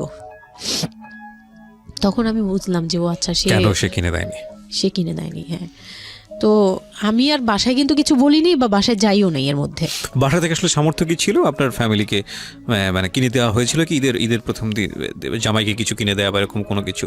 হ্যাঁ, এটা করেছিল চান রাতে, একবারে লাস্টের দিকে শপিংটা হয়েছে তার আগে। তো সে এটা বলে ফেললো প্রায় 20 রোজার পরে এই ঘটনা আর কি। তো একবারে চাঁদ রাতের দিন আমার ভাই আর কি একটা পাঞ্জাবি গিফট করলো তাকে, আর সে আমাকে আর কিছুই দিল না। হ্যাঁ, সে ভাবতেছে যে আমি বুঝি বাসায় জানানোর পরে তখন এটা করছে। হ্যাঁ, তখন গিয়ে আরো খেপে গেল যে আমি নাকি বাসায় জানাইছি, তাকে ছোট করলাম এই জন্য। কিন্তু আসলে মানে সত্যি কথা বলতে যে আমি কিছুই বলি নাই, আমার মুখ দিয়ে তখন কথাই আসতো না, আমি ম্যানেজ কি করব, আমার তো কিছুই মাথায় থাকতো না তখন আমি তো পুরো মেন্টালি একটা ইয়েতে ছিলাম। তো আমার এমনও মনে হয়েছিল তখন, মানে ওই মাসখানিক যে সে আমাকে ওই ফিজিক্যাল টর্চারগুলো করতো, তখন আমার এমনও মনে হয়েছিল যে আমি এক কাজ করি, বের হয়ে কোথাও চলে যাই, মানে অজানার উদ্দেশ্যে কোথাও চলে যাই। যদি আব্বুর এই অবস্থা না থাকতো হয়তো আমি করতাম এটা। সত্যি কথা বলতে একমাত্র আব্বুর কথাটা যখন মনে আসছে, চোখে ভাসছে যে আমার আব্বু তো মরে যাবে, তখন গিয়ে আর এটা করতে পারিনি, নয়তো ঠিকই আমি বের হয়ে যেতাম। তো ঈদ আসলো, ঈদের পরের দিন কক্সবাজারের উদ্দেশ্যে রওনা দিল। আর তার একটা অভ্যাস ছিল যে মানে সে কিছু দিলে বা করলে বা আমার জন্য যদি সে 2টা টাকাও খরচ করতো, এটা খুব হাইলাইট করতো, সবার সামনে তুলে ধরার জন্য চেষ্টা করতো। ওই কক্সবাজার যাবে, সে খুব মানে ঢোল পিটাচ্ছে যে আমাকে নিয়ে কক্সবাজার যাচ্ছে, কিন্তু শপিং করে দেয়নি, এটা আবার হাইক করতেছে। আচ্ছা, যাই হোক, ওই সব বলতে গেলে শপিংয়ের টাকা সেভ করে আমাকে কক্সবাজার নিয়ে যাচ্ছে। তো গেলাম কক্সবাজারে, সেখানে গিয়ে আরেক ধাক্কা খেলাম যে কক্সবাজার যাওয়ার পরে প্রথম রাত মোটামুটি ভালো ছিলাম, পরের দিন সকালে সে আমার সাথে মানে এমনভাবে মানে ফিজিক্যাল রিলেশন করতে চেয়েছে যেটা সম্পর্কে আমি অবগত ছিলাম না, মানে আমি জানতাম না যে এরকম কিছুও হয়। তো এক সময় সে আমার হাত পা জোড়াজোড়ি করে ধরে, মানে প্রায় হাত পা বাঁধার মতো জোড়াজোড়ি করে সে আমার সাথে ওই রকম কিছু করতে চায়। তখন আমার মানে আমি খুব বাধা দেওয়ার পরে বা চিল্লাচিল্লি করার পরে সে আমার গায়েও হাত তুলে 2-3টা চট থাপ্পড় দেয়।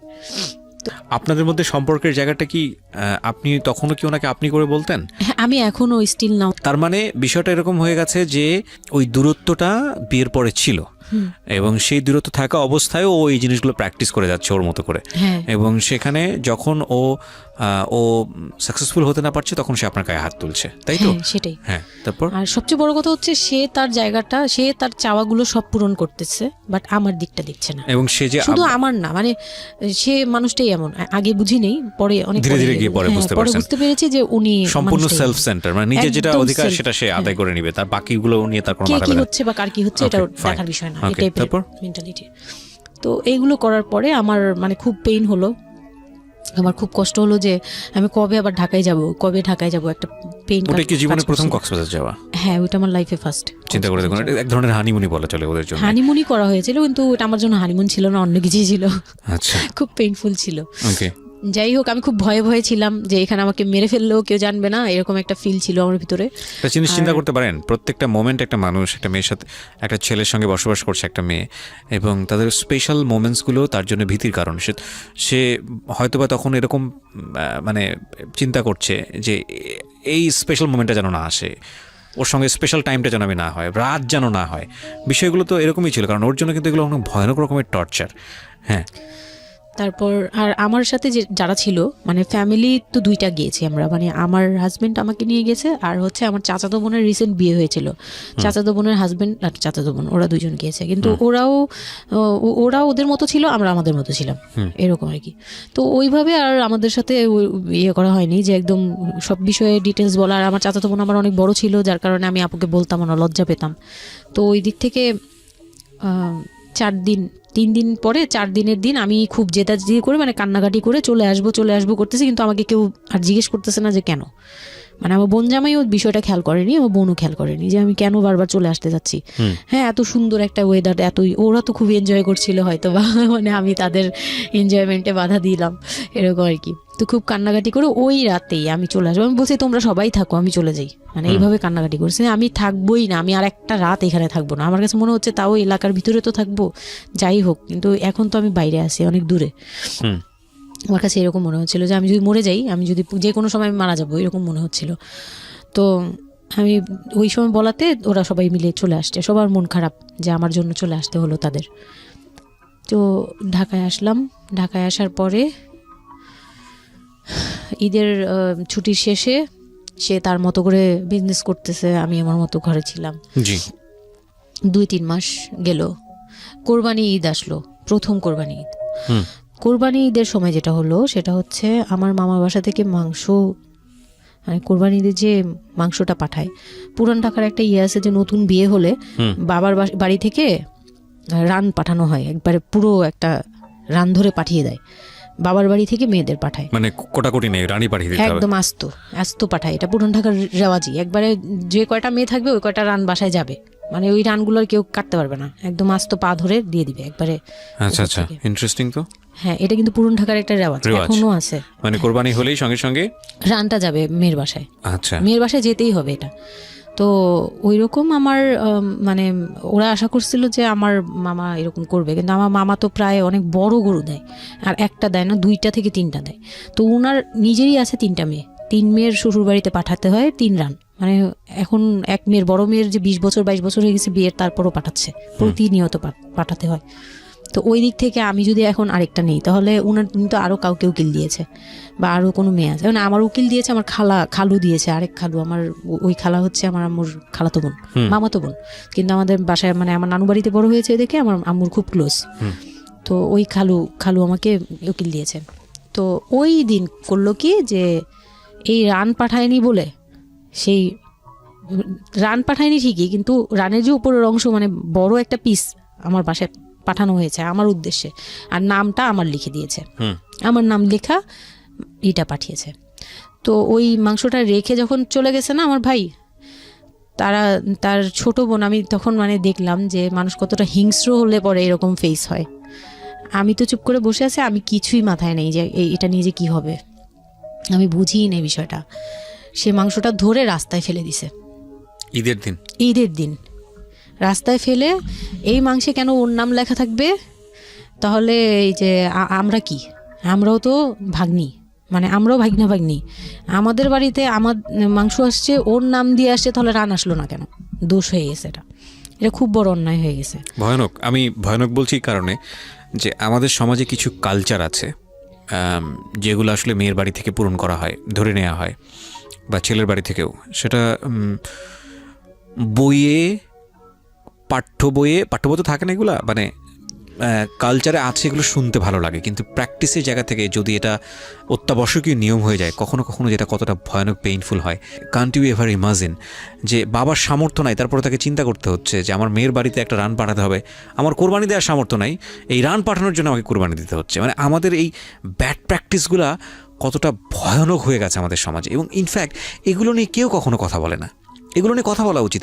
একটা মানুষ, একটা সোসাইটি চেঞ্জ হবে কিভাবে, একটা মানে পুরো কমিউনিটি চেঞ্জ হবে কিভাবে, একটা রাষ্ট্র চেঞ্জ হবে কিভাবে, এই ছোট আমরা তো সব জায়গাতেই পয়জনাস। এই ছোট ছোট বিষয়গুলো যদি চেঞ্জ না হয়, আমরা যে এত ডিগ্রি নিচ্ছি, প্রতি বছর পিএইচডি, ভুরি পিএইচডি বের হচ্ছে, ডক্টরেট, হ্যাঁ, আমাদের বিশ্ববিদ্যালয়ে ভরে যাচ্ছে, আমাদের ছেলেমেয়েরা গোল্ডেন A+, আমাদের পাশের হার বাড়ছে, কিন্তু এই সব যে মানে খোরা কালচার, ল্যাংড়া টাইপের কালচার, এগুলোর যে পরিবর্তন হচ্ছে না, বা এগুলো নিয়ে যে কেউ কখনো কোনো কথা বলে না, এগুলো নিয়ে না পত্রপত্রিকায় কথা হয়, না কোনো মিডিয়াতে কথা হয়, অথচ এগুলো আমাদের জীবনটাকে পঙ্গু করে দিচ্ছে, এবং এগুলো নিয়ে কেউ কখনো কথা বলে না। আমরা যৌতুক নিয়ে কথা বলি, এবং যৌতুক একটা ঘাতক ব্যাধি, আমরা যৌতুক মোকাবেলা করতে পেরেছি, কিন্তু এই কালচারের মধ্যে যে যৌতুক ঢুকে বসে আছে, সেটা নিয়ে আমরা কেউ কখনো কথা বলি না, এবং এগুলো নিয়ে কথা বলা উচিত। কথা নইলে আমরা আসলে কিওর হব কিভাবে? আমরা যে বলি যে আমাদেরকে শুদ্ধ হতে হবে, আমরা মানুষ হিসেবে ভালো হতে হবে, বাট হাউ? আমাদের তো রন্ধ্রে প্রবলেম। সো প্রবলেমটাকে প্রবলেম বলা উচিত, অ্যাটলিস্ট কাউকে না কাউকে তো স্পিক আউট করতে হবে, এবং স্পিক আউট করলে তাহলে এই প্রবলেমগুলো সামনে আসবে, এবং সামনে আসলে এগুলো নিয়ে কিওর নিয়েও মানুষ কথাবার্তা বলবে। আমি তো জীবনে কোনোদিন শুনিও নাই, আমি জানি না পুরান ঢাকার এই কালচার যে মেয়ের বাড়িতে রান পাঠাতে হয়, এটা এখনো আছে, এবং এটা নিয়ে মোটামুটি মারামারি বাঁধার মতো অবস্থা। হ্যাঁ, এটা নিয়ে মানে এটা কোনোভাবেই মিস করা যাবে না, এরকম অবস্থা। তো আমার বাসায় কিন্তু রান আসছে, আমার বাসায় পরে রান আসছে। ওকে, ওইটা ছিল ঈদের দিন। হ্যাঁ, ঈদের দিন তারা আমাকে খুব ব্যাডলি কথা শুনাইছে, আমাকে সামনে বসিয়ে রেখে, মানে 4-5 ভাই বোন একসাথে বসে যেরকম মিটিং, মনে হয় আমি অনেক বড় একটা পাপ করে ফেলছি তার ভাইয়ের কাছে বিয়ে হয়ে।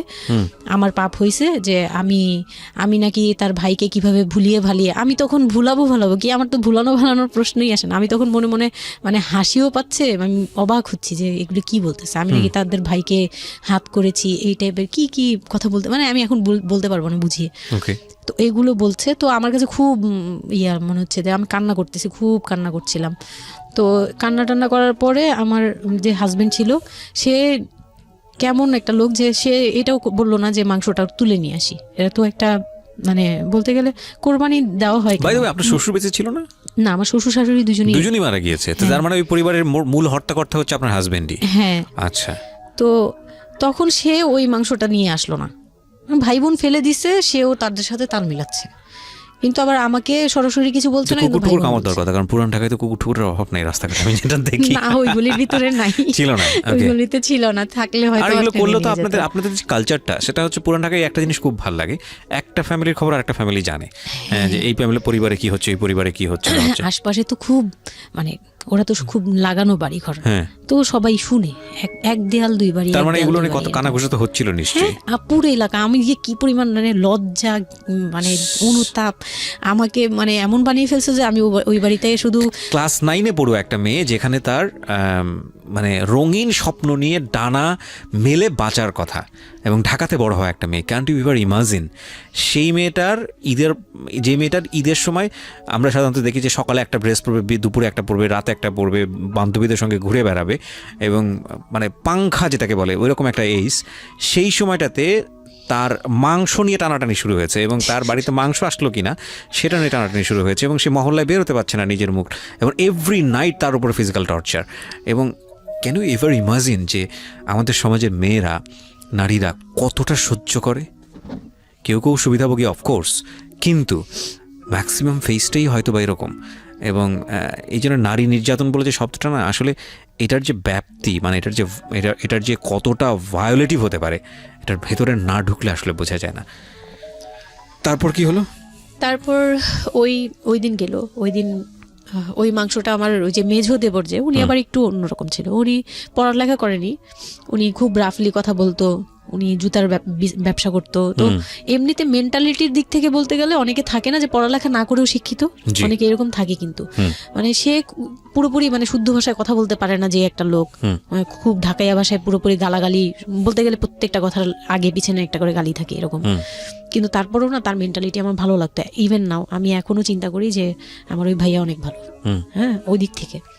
তো উনি আসছে, উনি এসে এরকম দেখে বাসায় মাংসটা নিয়ে এসে রেখে তারপর খুব গালাগালি করে খুব বাজেভাবে ভাই বোনদের বলল যে তোরা আসলে মানুষই না, তোরা মানুষ হইলে এই ধরনের এই সিচুয়েশনটা ক্রিয়েট করতি না। মানে উনি ওনার মতো করে বলছে, গালাগালি করে, যে এইরকম মানুষ করে, তোরা কি ছোট লোক, জীবনে কি কখনো এগুলি দেখোস নাই, বা এগুলো কি কখনো খাস নাই, বা এখনো কি পাস না? এরকম করার কি আছে? ওর বাসা থেকে আসলে খাবি? এরকম মানে এইভাবে খুব বাজে বাজে 2-4টা কথা বলছে। তারপর তারা গিয়ে ঠান্ডা হয়েছে, আর আমার বলতেছে তুমি এখানে বসে বসে ওদের দৃশ্য দেখতেছো কেন, তুমি উপরে যাও। তখন তার বউর আবার একটু জেলাস হলো যে আমার প্রতি তার কেন এত টান।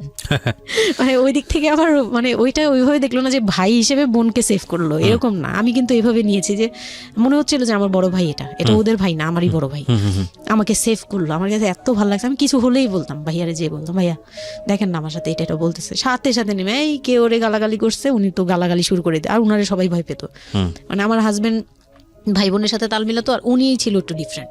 তো কিছু হলেই উনি বাসায় আসার অপেক্ষায় থাকতাম, উনি আসলে উনারে বলবো। একদম সিঁড়ি দিয়ে ওঠার সময় নামার সময় ভাইয়া আজকে আমার না এটা বলছে, এই সাথে সাথে ভালো হলি, মানে উনি মোটামুটি আমাকে সেফ রাখতো। আর ছোট যে দেবরটা ছিল, ও হচ্ছে একদম কোনো কথাই বলে না, চুপচাপ, ইয়েস নো কিছুই বলে না, চুপচাপ। সে আবার ছিল স্কুল টিচার, মানে ওই পুরো ফ্যামিলিতে ওই এডুকেটেড ছিল, মাস্টার্স কমপ্লিট করা আর কি। ও একটা খুব ভালো সাইড বেছে নিয়েছে যে কথা বলে এখানে লাভ হবে না। না, হ্যাঁ, সে একদম চুপ, নিরপেক্ষ। কারণ তাদের সাথে বলতে গেলে ভাই বোনের সাথে দ্বন্দ্ব হবে, তা আরেকটা দিল একদম, মানে আরেক ধোলাই দিল সবাইকে, ছোট লোক। এখন বল যে ও বাসায় ফোন করে বলছে বা বাসায় গেছে, ও তো কালকে থেকে বাসায় যায়নি, ওর হাত তো ফোনও নাই, ফোন নিলে তোদের কাছ থেকে তো নিতে হবে, তখন আমার হাতে ফোন নেই, তো ও তো বাসায়ও যায়নি। এখন বল যে এটা ও বলছে তারপর ও পাঠাইছে, তোরা এত ছোট লোক কেন, মানে ভাই বোনরাই বলতেছে। তো ওরা তো আর কিছু, হ্যাঁ এটা পাঠানো তো এটা উচিতই, এটা ওদের উচিত, এই সেই, এটা না, মানে সে তারা তারপরও ছোট হচ্ছে না, তারা মনে করতেছে এটাই করা উচিত ছিল, এটা না করলে আরেকটা কথা শুনাইতাম, এরকম বলতেছে উল্টা। তো এইগুলো করার পরে আমিও আর এগুলা মাথা থেকে ফেলে দিলাম, ভাইয়াও বলে টলে চলে গেল। আর আমার হাজবেন্ড যে ছিল সেও খুব খুশি, সে মানে আমার বাসা থেকে পাঠাইছে এই সেই। তো বিয়ের 4 মাস পরে মেইন পার্ট যেটা, যে আমি কনসেপ্ট করি, তখন আমি বুঝতে পারি না কনসেপ্ট এই 13-14 বছর বয়সে। হ্যাঁ, তখন আমি স্কুল যাতায়াত করতাম, রেগুলার না, আচ্ছা, মাঝে মাঝে রেগুলার, মানে মাঝে মাঝে বলতে আমি চাচ্ছিলাম কি পড়াটা রানিং থাকুক, এক্সামগুলো দিব আর বাসায় থাকবো।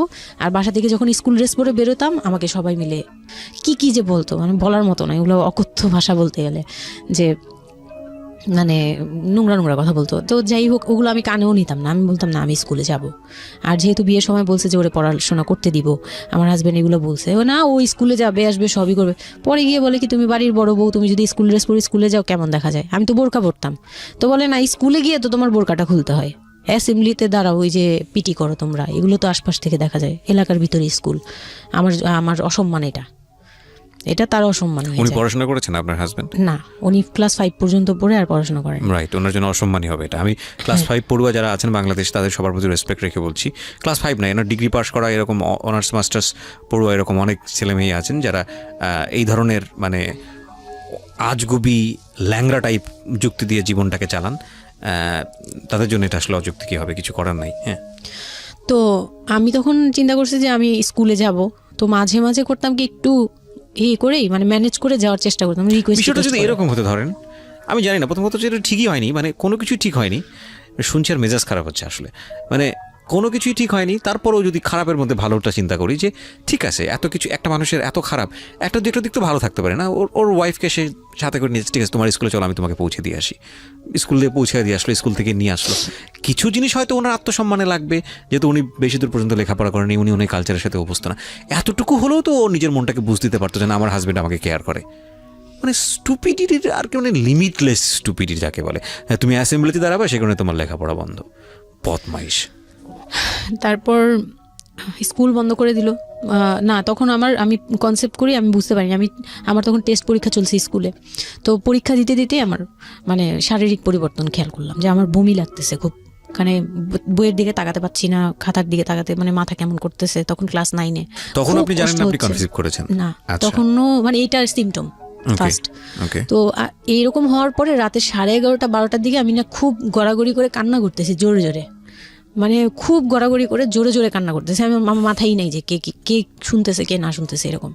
তো এটা দেখে তার বোন, যেটা বিয়ে হয়ে গেছে, সে আবার ছিল বাসায়। তো সে দেখে বলতেছে, সে আবার মানে খারাপ লাগছে তার কাছে, বলে চলো এক্ষুনি তোমার নিয়ে হসপিটালে যাব। হ্যাঁ, ওর কি হইলো হঠাৎ করে, কি খাইছিলা তুমি, কি উল্টাপাল্টা কিছু খাইছো কি না, এই সেই। বলছি না, আমার কেন জানি অনেক পেট ব্যথা করতে, আমি পারতেছি না সহ্য করতে, পেট জ্বলতেছে আমার খুব। তো নিয়ে গেল ডাক্তারের কাছে। তখন ডাক্তার আমার নার্ভস দেখে বললো যে she is pregnant. But 100% confirm করতে পারবেন না এমনিতে, তবে উনি আর কি ওনার মতো করে বলছে। আর তখন টেস্ট দিল একটা, যে রাতে নিয়ে যান, ইউরিন টেস্ট টাইপের একটা কিছু বাসায় করা যায়, ওই টাইপের একটা টেস্ট দিল। তো ওইটাই করলাম। বাসায় এসে করার পরে পজিটিভ আসছে, যেভাবে বলছে ওইভাবে করছি, করার পরে পজিটিভ আসছে। পজিটিভ আসার পরে মানে আমার কাছে যেটা মনে হচ্ছিল যে আমি মানে এতটা খুশি হয়েছি, আমি কিন্তু বিয়ে নিয়েও খুশি না, আমার মনে হচ্ছে এটাই আমার অ্যাচিভমেন্ট লাইফের। আচ্ছা, এতটা খুশি হয়েছে আমি বলতে পারবো না কেন। এটা আসলে ন্যাচারালি আল্লাহ হয়তো প্রত্যেকটা মেয়ের মধ্যে এই বিষয়টা দিয়ে দেন, যে নইলে আসলে মা কেন, মানে মা তো মাই, এটা আসলে আল্লাহ গিফটেড। অফকোর্স দেখেন, এরকম একটা ডিফিকাল্ট সিচুয়েশনের মধ্যে, যেখানে 13 বছর বয়সে ওর আসলে এই জিনিসটা ফিল করার কথা না, সেখানে ও ফিল করতেছে, এটা কিন্তু লজিকলেস ফিল, এবং এই ফিলটা সম্পূর্ণই ন্যাচারাল। ওকে, আমার কাছে তখন মনে হচ্ছিল কি যে আমার পেটে একটা জীবন্ত কিছু আছে, এক্স্যাক্টলি, মানে এইরকম ফিল হচ্ছে। আর আমি এটাকে মানে একটা কিউরিওসিটিও, যে দেখি তো কি হয়, কতদিন পরে কি হবে, মানে এটা আস্তে আস্তে বড় হবে, এটা কি করবে পেটে, এটা কিভাবে আসবে, মানে দুনিয়াতে কিভাবে আসবে, এটা এইগুলোও জানি না আমি, যে মানে এটা বড় হলে পরে এটা যে কিভাবে দুনিয়াতে আসবে। You feel like it's a game, কোন একটা খেলা, মজার একটা খেলা, যে আমি একটা কিছু পাইছি, এটা নিয়ে থাকা যাবে এখন, এরকম মনে হচ্ছিল তখন। খুব মানে খুব কেন জানি খুব আনন্দ, মানে মা হওয়ার ফিল না, কিন্তু এটা মা হওয়ার ফিল না, কিন্তু কিউরিওসিটির জায়গা থেকে কিছু একটা আছে আমার সাথে, আমি এটা নিয়েই থাকবো এখন, মানে আমি একটা কিছু পাইছি এখন, আর আমি একা না, এরকম মনে হচ্ছে। তো আমি না দৌড়ে দৌড়ে বের হয়ে বললাম কি, ওই যে বোনটা আমাকে রাতে নিয়ে গেছিলো ডাক্তারের কাছে, সে তো ছিল রাতে। তো আমি বের হয়ে বলতেছি কি, আপা আমার না এইরকম 2টা আসছে, মানে এই পজিটিভ স্টেপগুলো আসে যেগুলো বলছি। পরে সে না সাথে সাথে বলে কি, এখন তো আমাদের কদর কমে যাবে আরো। প্রথম ডায়লগ ছিল এটা, মানে মনটা খারাপ করে সে বড় নিঃশ্বাস ফেলে বললো, হ্যাঁ এখন তো আমাদের কদর কমে যাবে, আর তো এখন তো আর কম কম আসা লাগবে। তার সাথে ছোট বোনটা বলতেছে, তুমি না সময় কমে বুঝে কথা বলো না, এইগুলো তো বুঝতে হবে, মানে তাদের মতো করে তারা বলতেছে, যে পুরান ঢাকার মানুষ যেভাবে বলে ওইভাবে বলতেছে, যে এগুলো তো বুঝতে হবে যে এগুলো প্ল্যান করা, মানে আমি ইচ্ছা করে কনসেপ্ট করছি এরকম কিছু বুঝাইছে, কিন্তু আমি তখনও না এই জিনিসটা মানে ঘোলা ঘোলা, আমি বুঝি নাই যে ওরা কি বলতেছে দুইজনে। তা আমি বলি যা মজা তাই বলুক, আমি আমার মতো থাকি। তা আমি দৌড় দিয়ে গিয়ে আমার হাজবেন্ডকে না বললাম, এই উঠেন না উঠেন না উঠেন না। আমি তখনও পর্যন্ত কিন্তু তাকে খুশি হয়ে গেছে বলিনি, ফার্স্ট তাকে খুশি মনে কিছু বলতেছি। বিয়ের 4 মাসে আমি তাকে কখনো ডাকও দিইনি, তাকে কিছু বলিও নাই, বা আমি ওনাকে কোনো রিকোয়েস্টও করি নাই, কোনো আহ্লাদও করি নাই। ফার্স্ট মানে মনে হলো যে আহ্লাদ করে বলি যে জানেন আমি এরকম আসছে আমার। তো আমি কাকে বলবো, কাকে ওদেরকে খুশি করতে পারিনি, যাই রে দেখি খুশি করতে পারি কিনা। যে তাকে ধাক্কা দিছি, সে ঘুম থেকে বিরক্ত হয়ে উঠলো, এই ধাক্কা কি করো কেন, কি হয়েছে? আমি তো মনটা ভেঙে গেলাম, কি যে আমি তো এরকম আমার পজিটিভ আসছে, দেখালাম যে এই যে এটা হলে না পজিটিভ হয়, রাতে পেট ব্যথা বলছিলাম না, তো ওইটার ইয়েতে এটা আসছে। তারপরে না চুপ হয়ে তাকায় আছে, বলে কি এইগুলা কি, এইগুলা কি মানে বুঝলাম না। বলে কি এইটা তো ঠিক না। কি ঠিক না? তারপর বলতেছে যে এই এখন তো এগুলোর দরকার নেই আমাদের, এখন তো এগুলোর কোনো দরকার নাই। তো আমি বলি আপনি আমার স্কুল যেতে দিবেন না। আমি এবার তখন মুখ খুললাম, আপনি স্কুল যেতে দেন না, তারপরে আর আমি তো এই জিনিস মানে এটা কিভাবে কি হয়েছে আমি তো জানি না। আমি ভাবছি যে আপনি হয়তো বা কিছু করছেন, আমি জানি না। আমি তাকে এইভাবেই বললাম খুলে যে আমি তো আসলে জানি না, যে আমি ভাবছি আপনি চাচ্ছিলেন এই জন্য হয়তো বা এরকম কিছু হয়েছে। আর মানে প্রোটেকশন নেওয়া টেওয়া সব কিছু তার উপর ডিপেন্ড করে। তারপর হচ্ছে এটা বলার পরে না মানে আমি আর কিছু বলার মতো ইয়েতে ছিলাম না, আমি চুপচাপ, যে ওরা কি করবে না করবে আমি কিছু জানি না।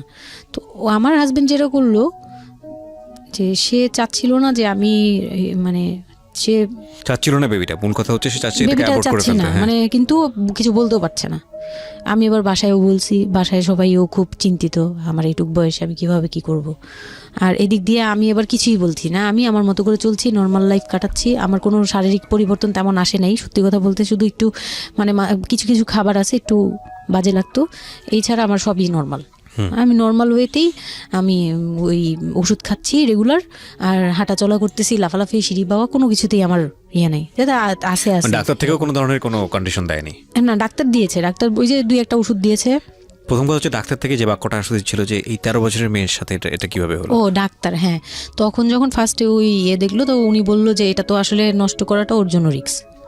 এক্স্যাক্টলি, মানে সব দিক থেকে তো রিস্ক। ডাক্তার যেটা বললো, যে জাফর ইকবাল আমার বাসার পাশেই ছিল উনি, তো উনি আমাকে যেটা বললো যে এই মেয়ের মানে রাখাটাও যেমন রিস্ক, ফেলে দেওয়াটা। আর যেহেতু মানে আল্লাহকে তো সবাই বিশ্বাস করি, তো বলতেছে যে যেহেতু আল্লাহ চাচ্ছে, যেহেতু এসেই পড়ছে, এটাকে নিয়ে আমরা মাতাবুরি না করি, যেহেতু রাখাও রিস্ক ফেলে দেওয়াও রিস্ক, তো রাখুক না। এটা এইভাবে আল্লাহকে নিয়ে বলা যাবে না, এমন বলছে ভুল বলেছে না, উনি বলছে আর কি থাক ঠিক আছে, যদি ভাগ্যে থেকে থাকে তাহলে হবে। আর এই বয়সে হয়, কিন্তু এত অল্প বয়সে নেওয়াটা ঠিক না, উনিও এটা বলছে। তো ওইভাবে ইয়ে করার পরে তো আমি তো রাখছি ঠিকই, কিন্তু আমি তো মানে ওই সময়টা তো ভালোই গেছে।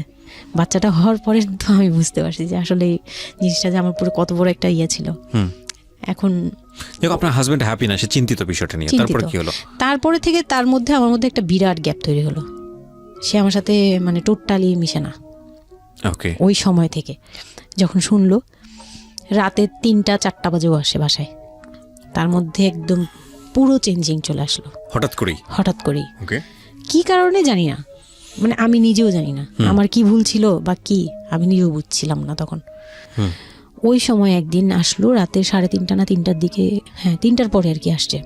আসার পরে আমি ওই দিন খুব খেপলাম যে প্রত্যেক রাতে আমি একটা অসুস্থ মানুষ, আমি রাত জেগে আপনার জন্য ভাত নিয়ে বসে থাকি, আপনি প্রত্যেক রাতে এরকম লেট করে আসেন, আমাকে গেট খুলে দিতে হয়, আমি ঘুম থেকে উঠেও গেট খুললে আমার খুব কষ্ট হয়, সিঁড়িটা বেয়ে নেমে আমার গেটটা খুলতে হয়, আমার ভয়ও লাগে, আমি কখনো বাসায় একা থাকিনি।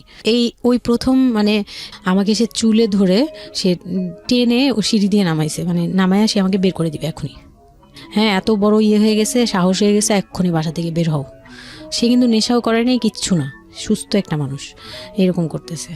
তো তার ভাই বোনগুলো এসে বলতেছে আপনি কি মানুষজন কি বলবে, তারা মানুষজনের চিন্তা করতেছে, কিন্তু আমার যে টর্চার হচ্ছে এটা বলতেছে না। এইটা আরেকটা বিষয়, এই যে এগুলো বিষয় আসলে না আমার মেজাজ খুব খারাপ হয়ে যায়। যাই হোক, আপনি যেটা আনছেন আমি খুব সেন্সিটিভ একটা বিষয় একটু কথা বলতে চাই। সেটা হচ্ছে এই যে আপনারা যে তো মানুষজন চিন্তা করেন, নিজের ঘরের ভিতরে একটা মানুষ ঠিক নাই, এটা আমি আপনাদের কথা বলছি না, এটা বাংলাদেশের সামাজিক অবস্থার চিত্র। সেটা হচ্ছে আমরা নিজের ঘরের মধ্যে অনেক সময় দেখা যায় যে আপনারা যখন ঘরের মধ্যে একটা বিপদে পড়েন, আপনার চারপাশের লোকজনকে এসে আপনারা সেটা সলভ করে, তো ফার্স্ট আপনি ঘরের কথা আগে চিন্তা করেন, আপনার মেয়ে কীভাবে ভালো থাকবে সেটার কথা চিন্তা করেন, আপনার ছেলেটা কীভাবে ভালো থাকবে সেই কথাটা চিন্তা করেন। এতে যদি আপনার দুর্নাম হয়ও কিছুটা, সেটা আপনার ওভারলুক করা উচিত। বরং আপনি যাদের কথা চিন্তা করে এই ছেলে মেয়েদের প্রতি খারাপ আচরণ করতেছেন, আপনার ছেলে মেয়ে খারাপ থাকার কারণে একটা সময় গিয়ে সেটা আউটব্রাস্ট হবেই। যেই মান সম্মানের কথা আপনি চিন্তা করতেছেন সেই মান সম্মান আরও বেশি পরিমাণে ক্ষতিগ্রস্ত হবে। আমাদের সমস্যাটাই হচ্ছে এই জায়গাটায়, আমরা চারপাশের ঘরের লোকজন কি মনে করবে সেটা চিন্তা করি, অথচ চারপাশের ঘরের লোকজন কারা বসবাস করে, কোথা থেকে আসছে, কী অবস্থা সেই খোঁজ খবর আমরা রাখি না, কিন্তু আমাদের মান ইজ্জত তাদের হাতে। স্টুপিড মানে ফিলসফি নিয়ে আমরা আমাদের সোসাইটিতে চলি, and it's a very important thing, এবং এগুলোর পরিবর্তন হওয়া উচিত। তো তারপরে কি হলো? তারপর এই হলো ফার্স্ট এই গেল, এইটার পরে এরপর থেকে চলতেছে কন্টিনিউ, মানে এরকম আচরণই করছে সে আমার সাথে। একটু সময়, 4 মাসের সময়টা খুব ক্রুশিয়াল একটা মোমেন্ট, খুবই ক্রুশিয়াল একটা হ্যাঁ। সকালে উঠে আমার রুটি বানাতে হতো কন্টিনিউ, সে বাইরের নাস্তা খাবে না, তাকে রুটি বানিয়ে খাওয়াতে হবে। ওই অবস্থায় আমি মানে সকালে উঠে ঘুম থেকে উঠে রুটি বানাতাম, ওর ভাই বোনের জন্য, ওর জন্য, সবার জন্য বানাতাম। এটা না আমাদের সমাজের ছেলেরা না বুঝতেই চায় না, এবং এটা নিয়ে আমাদের কোনো শিক্ষা নাই। আসলে আমি মানে দেখলাম যে এতটা বড় কিভাবে, আমি আমার নিজেকে জড়িয়ে ওই কথাটা বলছি, কারণ আমি তো নিজেও বাবা হয়েছি, আমি নিজে থেকেও বুঝি জিনিসটা। মানে এই যে পরিবর্তনটা সমাজ, মানে পরিবারে যখন নতুন একজন সদস্য আসে, সবচেয়ে বড় প্রেশারটা ফিল করে হচ্ছে মা, কারণ তার লাইফ রিস্ক হয়ে যায়। কিন্তু এখানে বাবার যে দায়িত্বটা, খুব মজার বিষয় হচ্ছে, আমি আমার নিজের এক্সপিরিয়েন্সের জায়গা থেকেই বলতেছি, যে বাবার দায়িত্বের জায়গাটা বোঝা শুরু হয় সন্তান দুনিয়াতে আসার পর থেকে, এবং তাও ইমিডিয়েটলি আসে না। সন্তান একটু করে বড় হচ্ছে, অ্যাটাচমেন্টটা হচ্ছে, যখন নড়াচড়া সামনে দিয়ে নড়াচড়া করতেছে, একটু মিস হচ্ছে, দূরে থাকতেছে, তারপরে গিয়ে মানে সন্তান যখন মোটামুটি প্রাপ্তবয়স্ক, 1 বছর 2 বছর বয়স, ওই সময় বাবা ফিলটা আসে, তুলে দেয়, তখন গিয়ে প্রেজেন্টার নাই, তখন হচ্ছে বাবা ফিলটা পায়। তার আগ পর্যন্ত বাবা বুঝতেই পারে না, তো মনে আসলে কি বাচ্চাটা আমার কোত্থেকে আসলো, এই সত্যটা ফিলটা এরকম থাকে। এটা খুব ন্যাচারাল একটা ফিল, কিন্তু এই ন্যাচারাল ফিলটার সুযোগ নিয়ে অনেক সময় আমরা একটা অবুঝের মতো আচরণ করে ফেলি, ভয়ানক বাজে আচরণ করে ফেলি। একটা ইয়ে থাকে, মাত্রা থাকে, যেমন আপনি কতটুকু মানে কতটুকু কেয়ারফুল ছিলেন, কতটুকু ইয়ে ছিলেন, এটার কিন্তু একটা লেভেল আছে, পার্সেন্টেজ আছে, এবং এটা নিয়ে শেখানো উচিত আমাদের মানে এডুকেশন সিস্টেমের মধ্যে তো নাই। এবং আমরা জানি না, ম্যারেজ কাউন্সিলিং বলে অনেক একটা বিষয় আছে, এগুলো তো আমাদের প্র্যাকটিসে নাই, কোনোভাবেই নাই। এগুলো তো আমাদের কাছে চিন্তাই করা যায় না, বিলাসিতা এবং আমাদের রাইট। এবং বাবা যিনি, একটা হচ্ছে যে মা হওয়ার একটা প্রিপারেশন দরকার আছে, মেন্টাল প্রিপারেশন, একটা বাবা হওয়ার জন্য একটা মেন্টাল প্রিপারেশন দরকার আছে। আমাদের সমাজে এটা টোটালি মিসিং। আমরা এই নারী দিদিদের কাছ থেকে যে গাইডটা পেয়ে আসছি, এবং সেটা না বুঝে না শুনে প্র্যাকটিস করেছি। রাইট, আমি জানি না, আজকে আমি সত্যি এই কথাগুলো বলতেছি, হয়তো আমরা ওই রাতারাতি পরিবর্তনের জায়গায় যেতে পারবো না। অপারেশন করবে, তারাও ডাক্তার বলতেছে এই মেয়ের অপারেশন কি করবো, আর এই মেয়ে নর্মালি কি বেবি দিবে। আমি বলতেছে এটা তো গ্রামগঞ্জ না, আপনারা কি করছেন। আমি তখন আরো শুকনা ছিলাম, তো আর এমনিতেও বয়সও কম ছিল, আবার শুকনাও ছিলাম, দেখতে আরো পিচ্ছি লাগতো। বলতো যে অনেক দুর্বল, তো ও তো মানে ঠিক মতো টেক কেয়ারও করেন নাই বাসায়। হ্যাঁ, বলতেছে একদম আমার এই হাতের মানে এইগুলো ব্রিনগুলো বুঝে যেত, এইগুলো বোঝা যেত, একদম হাড় গোড় বোঝা যেত। যখন অপারেশন করে, অপারেশনের 12 ঘন্টা পর আমার সেন্স আসে, প্রায় 12 ঘন্টা। মানে আপনার বেবি হয়েছে আপনি জানি না? পরে আমি যখন ঘুম থেকে মানে সিজারিয়ান বেবি, পরের দিন শুধু রাতে একটু টের পাই যে আমি আমার পাশে কেউ মানে ব্রেস্ট ফিড করছে, এটা ফিল পাইছি। শুধু মুখের দিকে তাকাতে পারিনি, চোখ খুলতে পারিনি, কিন্তু কেউ একজন আমার পাশে শোয়া, মানে আমার হাতের উপরে একটা বাচ্চা শোয়া, এইরূপ ফিল পেয়েছি। আর এরপরে যে চোখ বন্ধ করেছি, একবারে সকালে প্রায় 11টা-12টার দিকে আমার ঘুম ভাঙছে। তখন তাকানোর পরে একটু পুরোপুরি ইয়েতে, তো আমাকে উঠিয়ে নিয়ে আমাকে ইয়েতে ক্যাবিনে দেওয়া হলো। ক্যাবিনে দেওয়ার পরে আমি বাচ্চাকে দেখি, বারবার চিন্তা করি যে এটা আমার মেয়ে, কোত্থেকে আসলো, কিভাবে আসলো, আমি নিজেকে দেখি। তখন না আমার মাথায় এটাও ছিল না যে এটার বাবাকে, এটার ফুপুকে, এটার চাচা, কিন্তু হোয়াট এভার আমার বাচ্চা এটা, মানে আমি এখনো স্টিল না, আমার বাচ্চা এখন ক্লাস 8-এ পড়ে, এখনো আমি তাকে বাচ্চা বলি। হ্যাঁ, তো ও আর আমি একসাথে হাঁটলে মনে হয় কি মানে ফ্রেন্ড আমরা, এরকম। পরে হচ্ছে ওই বাচ্চাটা হওয়ার পরে সে খেলে, আমার খুব ভালো লাগে, তাকে নিয়ে আমার সময় ভালো কাটে। আমার আর মানে ওর বাবার কথা মাথায় নেই যে এই লোক শুধু মানে এনে দিবে ঘরে, আমি রান্না করব, খাবো, ব্যাস ওই পর্যন্তই শেষ। এর বাইরে আমার আমার দরকার আর নেই। এর দরকার নেই, কাউরই দরকার নেই। আমার বাচ্চা নিয়ে আমি পুতুলের মতো খেলি সারাদিন। ওর বাবা অনেক সময় দেখা গেত, ওর বাবা তো রাতে 2টা-3টায় আসতো, আসার পরে যে খাওয়া দাওয়া করে ঘুমাবে। তো আমি তো, আমার তো ওই রুম ছাড়া কোনো ওয়ে ছিল না, ওই রুমে আমি হাঁটাহাঁটি করতাম, বাচ্চা কান্না করতো। একদিন এমনও হয়েছে সে আমাকে ঘর থেকে বের করে দিচ্ছে, আমি নাকি ইচ্ছা করে বাচ্চাকে কাঁদাই আর তাকে ঘুমাতে দেই না। ওহো, হ্যাঁ, সে আমাকে বাসা রুম থেকে বের করে দিচ্ছে। Very bad. তো রাতে, এই এত রাতে বাসা থেকে যখন রুম থেকে বের করে দিচ্ছে, আমি সিঁড়িতে সারা রাত, মানে ওদের তো আর বারান্দাও নেই, হাঁটার জায়গা বাচ্চা নেই। কোথায় ছিল?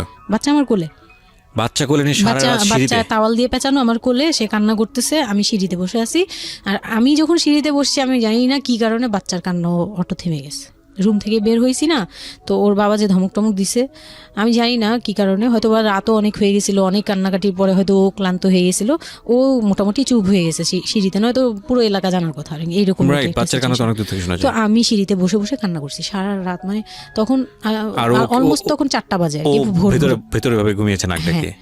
হ্যাঁ, তখন সে ঘুমাচ্ছে, ভিতরে গিয়ে ঘুমাচ্ছে। আমি আর ভয়ে রুমেই যাইনি, মানে কি না কি করবে আবার, এই জন্য রুমেই যাইনি। তো এই কাজটা করার পরে সে আমার মন থেকে আরও উঠে গেছে। আমার যে দেবর ছিল, ওই যে বললাম যে আমাকে খুব ভালোবাসতো উনি, তো উনি আবার এই খুব ভোরে আসতো, জুতার ব্যবসায়ী তো, ওনাদের কারখানা সারা রাত কাজ হতো, প্রত্যেক দিন সকালে 5টা-6টা এইভাবে আসতো। তো ঘন্টাখানিক পরে উনি যখন চলে আসছে, তখন আমাকে সিঁড়ি দিয়ে ওঠার সময়, মানে গেট নক করছে, ওনার ওয়াইফ নামছে উপর থেকে, নেমে বলছে তুমি এখানে কেন? আমি বললাম যে এরকম আপনার ভাই ঘুমাতে পারে না, আমাকে বের করে দিছে। তো ছি, ছি, ছি, সেও ছি। খুব নর্মালভাবে নিল ব্যাপারটা, কিন্তু তার ভাই যখন গেট খুলে দেখলো যে আমি জেগে আছি আর ওটা নিয়ে সিঁড়িতে বসছি, তখন সে গালাগালি করতেছে, শালা। আমি ওনার আবার বিয়ের 12 বছর হয়ে গেছে, কিন্তু বাচ্চা কাচ্চা হয়নি। ও, উনি আবার এই দিক থেকে খুব ছিল, যে তার খুব ইচ্ছা ছিল একটা বাচ্চার বাবা হবে। ওকে। এই তো আমার কোল থেকে বাচ্চাকে নিয়ে বলতেছে, তোমরা আসলে কেউ যোগ্য না, তুমি মা হওয়ার যোগ্য না, ও তো বাপ হওয়ার যোগ্য ছিলই না কোনোদিন, কিন্তু তারপরে তোমাদের ঘরে দিছে। মানে সে গালাগালি করতেছে, না আমি এতদিন ধরে ট্রাই করতেছি, আমি পাচ্ছি না, আর ওরে দিয়ে দিছে, ওর মতো একটা অপদার্থরে দিয়ে দিছে, মানে এরকম করে বলতেছে। তারপরে হচ্ছে এই উপরে গেলাম, উপরে যাওয়ার পরে আমি ওই রুমে গেলাম, ওনারা বলতেছে আচ্ছা তুমি যাও, আমরা ওকে রাখি। ও ঘন্টাখানিক রাখলো, পরে ঘুমানোর পরে আমাকে আবার ডেকে দিয়ে দিছে বাচ্চাকে, যে ও ঘুমালে আমি দিয়ে আসবো, তুমি রুমে ওরে নিয়ে যেও না, ও আবার কান্নাকাটি করলে বড় ভাই রাগারাগি করতে পারে। তো ওইভাবে আমি আবার রুমে গিয়ে ঘুমালাম, পরে ওনারা দিয়ে গেছে। এই গেল একটা রাত। তারপর আমার বাচ্চাটা যখন 3-4 বছর হয়, মানে এইভাবে ও কি বাচ্চা কোলে আদর করতো? বাচ্চা নিত, কোলে নিত? না, বাচ্চা কোলে নিতে পারতো না। ও ছোট থেকে এত বুঝতো, মানে তার বাবা কি কি পছন্দ করতো, কি কি পছন্দ করতো না, ওগুলা করতো না, মানে খুব কেয়ারফুলি। আর এত শান্ত যে তাকে যে এখানে বসে থাকতে বললে সে 2 ঘন্টাও ওইখানেই খেলতে থাকবে, কিন্তু ওখান থেকে নড়বে চড়বে না। তো আমি চিন্তা করে দেখলাম কি, আমি ইম্যাচিউর মাদার, তো হয়তো বা সৃষ্টিকর্তার জন্যই আমাকে এরকম একটা ভেবে দিয়েছে যে ওই তোমাকে বুঝুক। ইভেন নাও, মানে এখন যে ও এত বড় হয়ে গেছে, তারপরেও আমাকে অনেক কিছু বুঝায়, মানে সে আমার চেয়ে ভালো বুঝে, আমি বুঝি এটা। তো যাই হোক, ও যখন 3 বছর হলো, 3 বছর 3.5 বছর, তখনই আমি তাকে স্কুলে দিব। জি, এডিট পার্ট আর 15 মিনিট আছে। আচ্ছা, সো সুইচ করেন, হ্যাঁ, মূল বিষয়গুলো আনেন। তো ওখানে হচ্ছে 3 বছরের কালে আমি ওকে স্কুলে দিলাম। স্কুলে দেওয়ার পরে আমি ওখান থেকে ওরে স্কুলে দিয়ে আমি নিজে ভর্তি হলাম ইয়েতে, ওপেন ইউনিভার্সিটি, মানে বুঝতে পেরেছি, উন্মুক্ত বিশ্ববিদ্যালয়। হ্যাঁ, ক্লাস 9-এ ভর্তি হলাম। তো ও পড়াশোনা করে, আমিও করি। বাসায় বা আশপাশে সবাই আমাকে নানান ধরনের কথা বলে, যে মা মেয়ে একসাথে স্কুল ব্যাগ নিয়ে যায়, কেমন দেখা যায়। আমি বলছি যা মন চায় তাই দেখা যাক। আমার তখন আমি একটু ডেসপারেট হয়ে গেছিলাম। এটাই বলছিলাম যে এই ধরনের মেয়েরা সাধারণত জীবনের একটা পর্যায়ে গিয়ে মারাত্মক রকমের ডেসপারেট হয়ে যায়। এটা শুধু মেয়েরা বলবো না, মানুষ বলবো আমি। তো আমি নিজে ইংলিশ মিডিয়ামে পড়ছি, তো মানে খুব বেশি বয়সগুলো পার হয়, ভালো লাগে না। তো বাংলা মিডিয়ামে দিলাম। শিশু শ্রেণী থেকে 1-এ উঠে গেল 4 বছর বয়সে, এইভাবে করে সে উঠতেছে, মানে সে খুব ভালো রেজাল্ট করে। আমারও খুব মজা লাগতে লাগলো, আমি তাকে পড়াই, নিজে পড়ি। 2জন মামে মিলে ওকে স্কুলে দিয়ে দেখা যায় আমি আমার কোচিংয়ে যাই, আমি আবার কোচিং করা শুরু করলাম। তো সেও খুব মজা পেত, যে তোমার ব্যাগ আর আমার ব্যাগ, মানে ওয়েট করতো। খুব মজার একটা সময় ছিল, যে 2জনের টিফিন নিয়ে যাচ্ছি। তো আমরা খুব মজা করে এরকম ক্লাস করতাম। ওর বাবার মাঝখানে একটু জেলাসি হলো, মানে মাঝে মাঝে খুব জেলাসি করতো। তো এইগুলো নিয়ে একটা পর্যায়ে যে বিয়ের প্রায় 6 বছর বা 7 বছর কালে তার বাবা এমনভাবে একটা লোন করলো, 8 লাখ টাকার একটা লোন করলো। আমি এটা বুঝতে পারিনি, আমি তখন মাত্র এসএসসি পাস। রিপন? হ্যাঁ, 8 লাখ টাকার লোন। 8 লাখ টাকার লোন ব্র্যাক ব্যাংক থেকে। ওকে, 8 লাখ টাকা একটা লোন করলো। আমি তখন জুয়া খেলে একদম কঠিন, তখন সে চরম পর্যায়ে চলে গেছে। বুঝে গেছি যা হওয়ার। বলেন তারপরে? পরে গিয়ে সে করলো কি, 8 লাখ টাকার একটা লোন নিবে, এটার জন্য বোর্ড সিগনেচার নাকি লাগে, আমি এটা জানতাম না। বউয়ের সিগনেচার লাগে? হ্যাঁ, বউয়ের সিগনেচার লাগে, মানে গ্রান্টর হিসেবে একটা বিজনেসম্যান, বড় বিজনেসম্যান আর একটা বোর, মানে বড় বিজনেসম্যান বা একটা দোকান বা একটা বাড়ি ইয়া লাগে। তো কেউ তো রেফারেন্স দিবে না তাকে। ওই এক দোকানদার ভাইয়া ছিল, বড় ভাই, মুরব্বি টাইপের, বড় ভাই বলতো উনি। ওই লোকটা দিছে সিগনেচার, আর আমার সিগনেচার না তো কোনো ব্যাপারই না, কারণ আমাকে যা দিবে আমি তাই, আমার কি বা আছে আর আমার কাছে কি বা লিখে নিবে, মানে নাও একটা সিগনেচার দাও, তোমার কিছু হবে না, এটা জাস্ট একটা ফর্মালিটি, এভাবে বলছে। আমি সিগনেচার করে দিয়েছি। সেদিন তো আমাকে সে কি জানি খাওয়ালো, মানে আমাকে খুব ভুলায় ভালায় সিগনেচার নিয়েছে। তারপরে থেকে শুরু হয়েছে আমার মানে লাইফের মানে আমি কত বড় ভুলটা করছি। তারপর থেকে সে নাই একবারে নাই। মানে সে বাসা ভাড়া নিয়েছিলাম এর মাঝখানে, এটা বলতে ভুলে গেছি, যে আমার দেবর ননদের বিয়ে হওয়ার পরে ওই বাড়িটাতে, মানে ননদের বিয়ের জন্য ওই বাড়িতে হচ্ছিল না। পরে আমরা বাসা শিফট করে, মানে ওই বাসা ভাড়া দিয়ে অন্য একটা বাসায় ভাড়া গেছি, ফ্ল্যাট নিয়ে ভাড়া যাওয়ার পরে ওই ননদের বিয়ে হওয়ার পরে তারপরে আবার যার যার মতো আলাদা আলাদা রুম নিয়ে থাকা, মানে বাসা নিয়ে থাকা। তো আমাকে যে ফ্ল্যাটটা নিয়ে দিয়েছিল, এক রুমের ছোট্ট একটা ফ্ল্যাট, হ্যাঁ, ওই ফ্ল্যাটে ছিলাম। তো ওইখানে আমার এই যে সিগনেচারটা করায়, মানে ভাই বোন থেকে আলাদা হওয়ার পরে সে তার ভাই বোনকেও ভয় পেত এইসব ব্যাপারে। আচ্ছা। তো আমাকে তারা হাইড করছে যে সে জুয়া খেলে, যে এটা আমাকে বলেনি। তো আমি একদিন টের পাইছি কিভাবে, যে ঈদের দিন, মানে লাস্ট ঈদ, ওনার সাথে আমার লাস্ট, মানে লোনটা নেওয়ার আগ পর্যন্ত আপনি জানতেন না যে সে জুয়া খেলে? না, তখনও বুঝি নাই। তার আগে কিন্তু আমি এটা ধরছিও, কিন্তু ধরেও বুঝতে পারিনি। 8 লাখ টাকার যে ঘটনাটা, এটা থেকেই শুরু। মানে সে হচ্ছে এই 8 লাখ টাকার লোন নিয়ে চলে গেছে। 2 মাস 3 মাস একদম মানে টোটালি নাম্বার বন্ধ, সব বন্ধ। তারপরে ওই পরের মাস থেকে তো লোনের যে একটা ইয়ে থাকে, ইন্টারেস্ট সহ, যে ওইগুলোর জন্য তারা বাসায় পর্যন্ত চলে আসছে। এসে আমাকে অপমান করতেছে যে আপনি সহ জানেন, আপনি না জানলে এটা সম্ভবই না, আপনি জানেন, নয়তো আপনি সিগনেচার দিলেন কিভাবে, সিগনেচার কি না জেনে দিয়েছেন? তখন আমি কান্নাকাটি করে বলছি যে আমি আসলে এই বিষয়টা বুঝি নাই ভাইয়া। তো ওনাদেরকে বলার পরে ওনারা বুঝছে যে আসলে ঘটনাটা এরকমই। তো প্রায় 6-7 মাস যাওয়ার পরে দেখি উনি আর আসেই না। তারপর আমি বাসা চেঞ্জ করে আমার বোনের সাথে বাসা নিলাম, রুম নিলাম, একটা রুম নিয়ে মেয়েকে নিয়ে খুব কষ্ট করে থাকি। আমি একটা জব নিলাম ভালো একটা কোম্পানিতে। তখন আমি এসএসসি পাস, তো এসএসসি পাশের সার্টিফিকেট নিয়ে একমাত্র মার্কেটিং সেলসে জব হয়, এছাড়া কিন্তু আর কোথাও ভালো জব হয় না। আমি খোঁজ খবর নিয়ে দেখলাম যে না, মার্কেটিং এ সেলসে যেহেতু জব আছে, তো ইউনিলিভারের খুব ভালো একটা পজিশনেই জব নিলাম। ওকে, সেলসে জব নিলাম। পরে মোটামুটি 10-12 হাজার টাকার মতো স্যালারি ছিল, ওটা দিয়েই চলতাম। মেয়েকে নিয়ে বাড়ি ভাড়া দিতাম 4-4.5 হাজার টাকা। না, আমি যখন তারপর হুট করে একদিন আসছে, এসে তারপর দেখি ঘরে বসে থাকে, সারাক্ষণ ঘরে বসে থাকে। ব্যাংকের লোক আসবে শুনলেই বের হয়ে যায়, আর বের হয়ে আবার 2-3 দিন থাকে না, আবার আসে। মানে একটা কেমন খেলা, লুকোচুরি জীবন। হ্যাঁ, লুকোচুরি জীবন, বিজনেস শেষ, বিজনেস টিজনেস কিচ্ছু না। উনি থাকে, আমি রান্না করলে উনি খেয়ে চলে যায়। আর উনি যে খায়, মানে তখন জিজ্ঞেসও করে না যে মেয়ে খাইছে বা তুমি খাইছো কিনা, কিচ্ছু না। কেমন জানি মানে একটা মানে পশু টাইপের হয়ে গেছিল, মানে বলতে গেলে গরু ছাগল যেরকম থাকে ওরকম। সে আসে যায়, এই পর্যন্তই। তো সে একটা টিভি কিনছিল আমার বিয়ের পরের থেকে, সে কোনো কিছু কিনে নাই, একটা টিভি কিনছিল।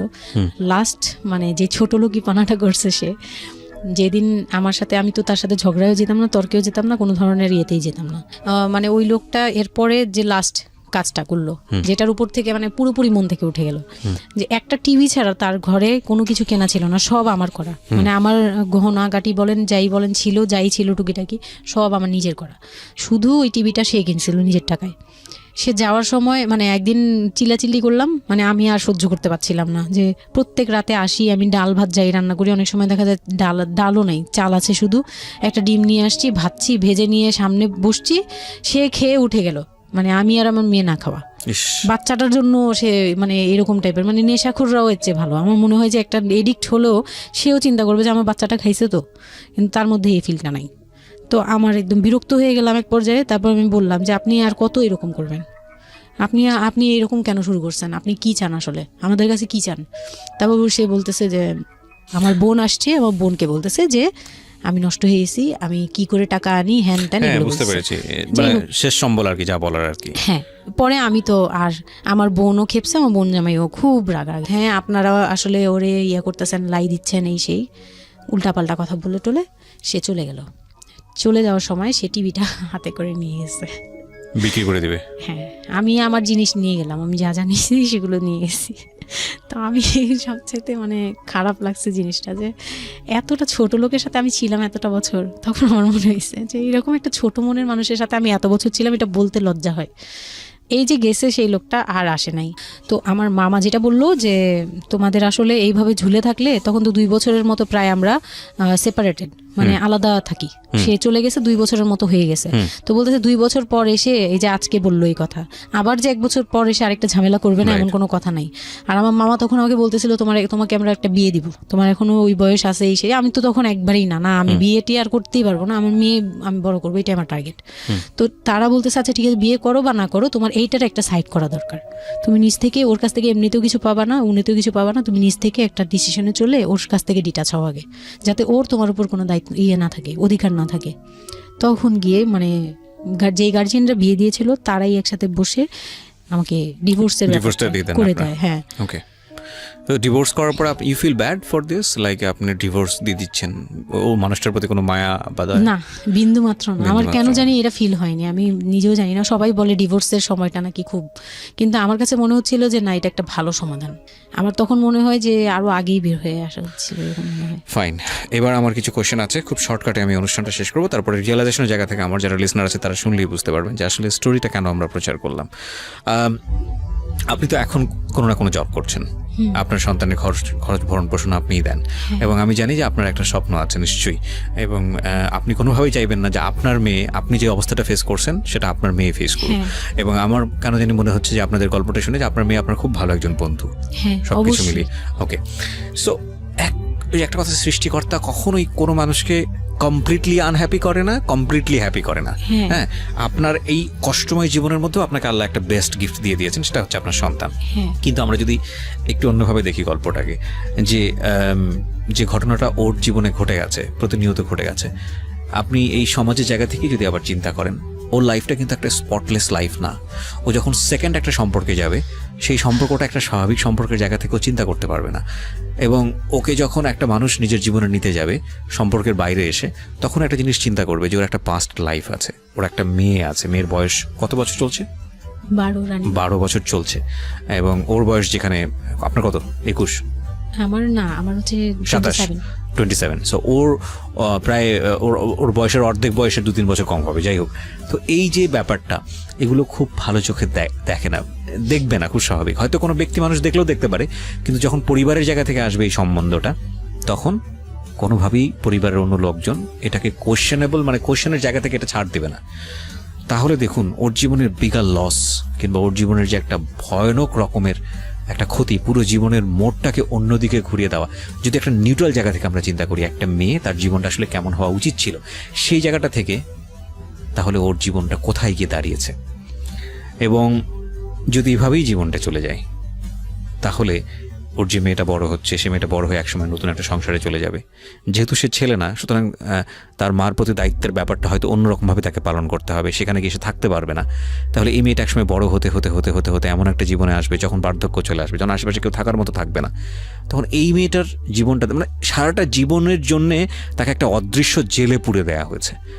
পরিবার তাকে যে বিয়েটা দিয়েছিল অল্প বয়সে, সেটা পারিবারিক এক ধরনের সিদ্ধান্তের জায়গাটা থেকে সবাই মনে করেছিল এতে মঙ্গল হবে, কিন্তু আলটিমেটলি মঙ্গল তো হয়নি। উল্টো যেটা হয়েছে, সেটা যদি জানতো আগে থেকে, তাহলে কেউ এই মঙ্গলটা করতে চাইতো না।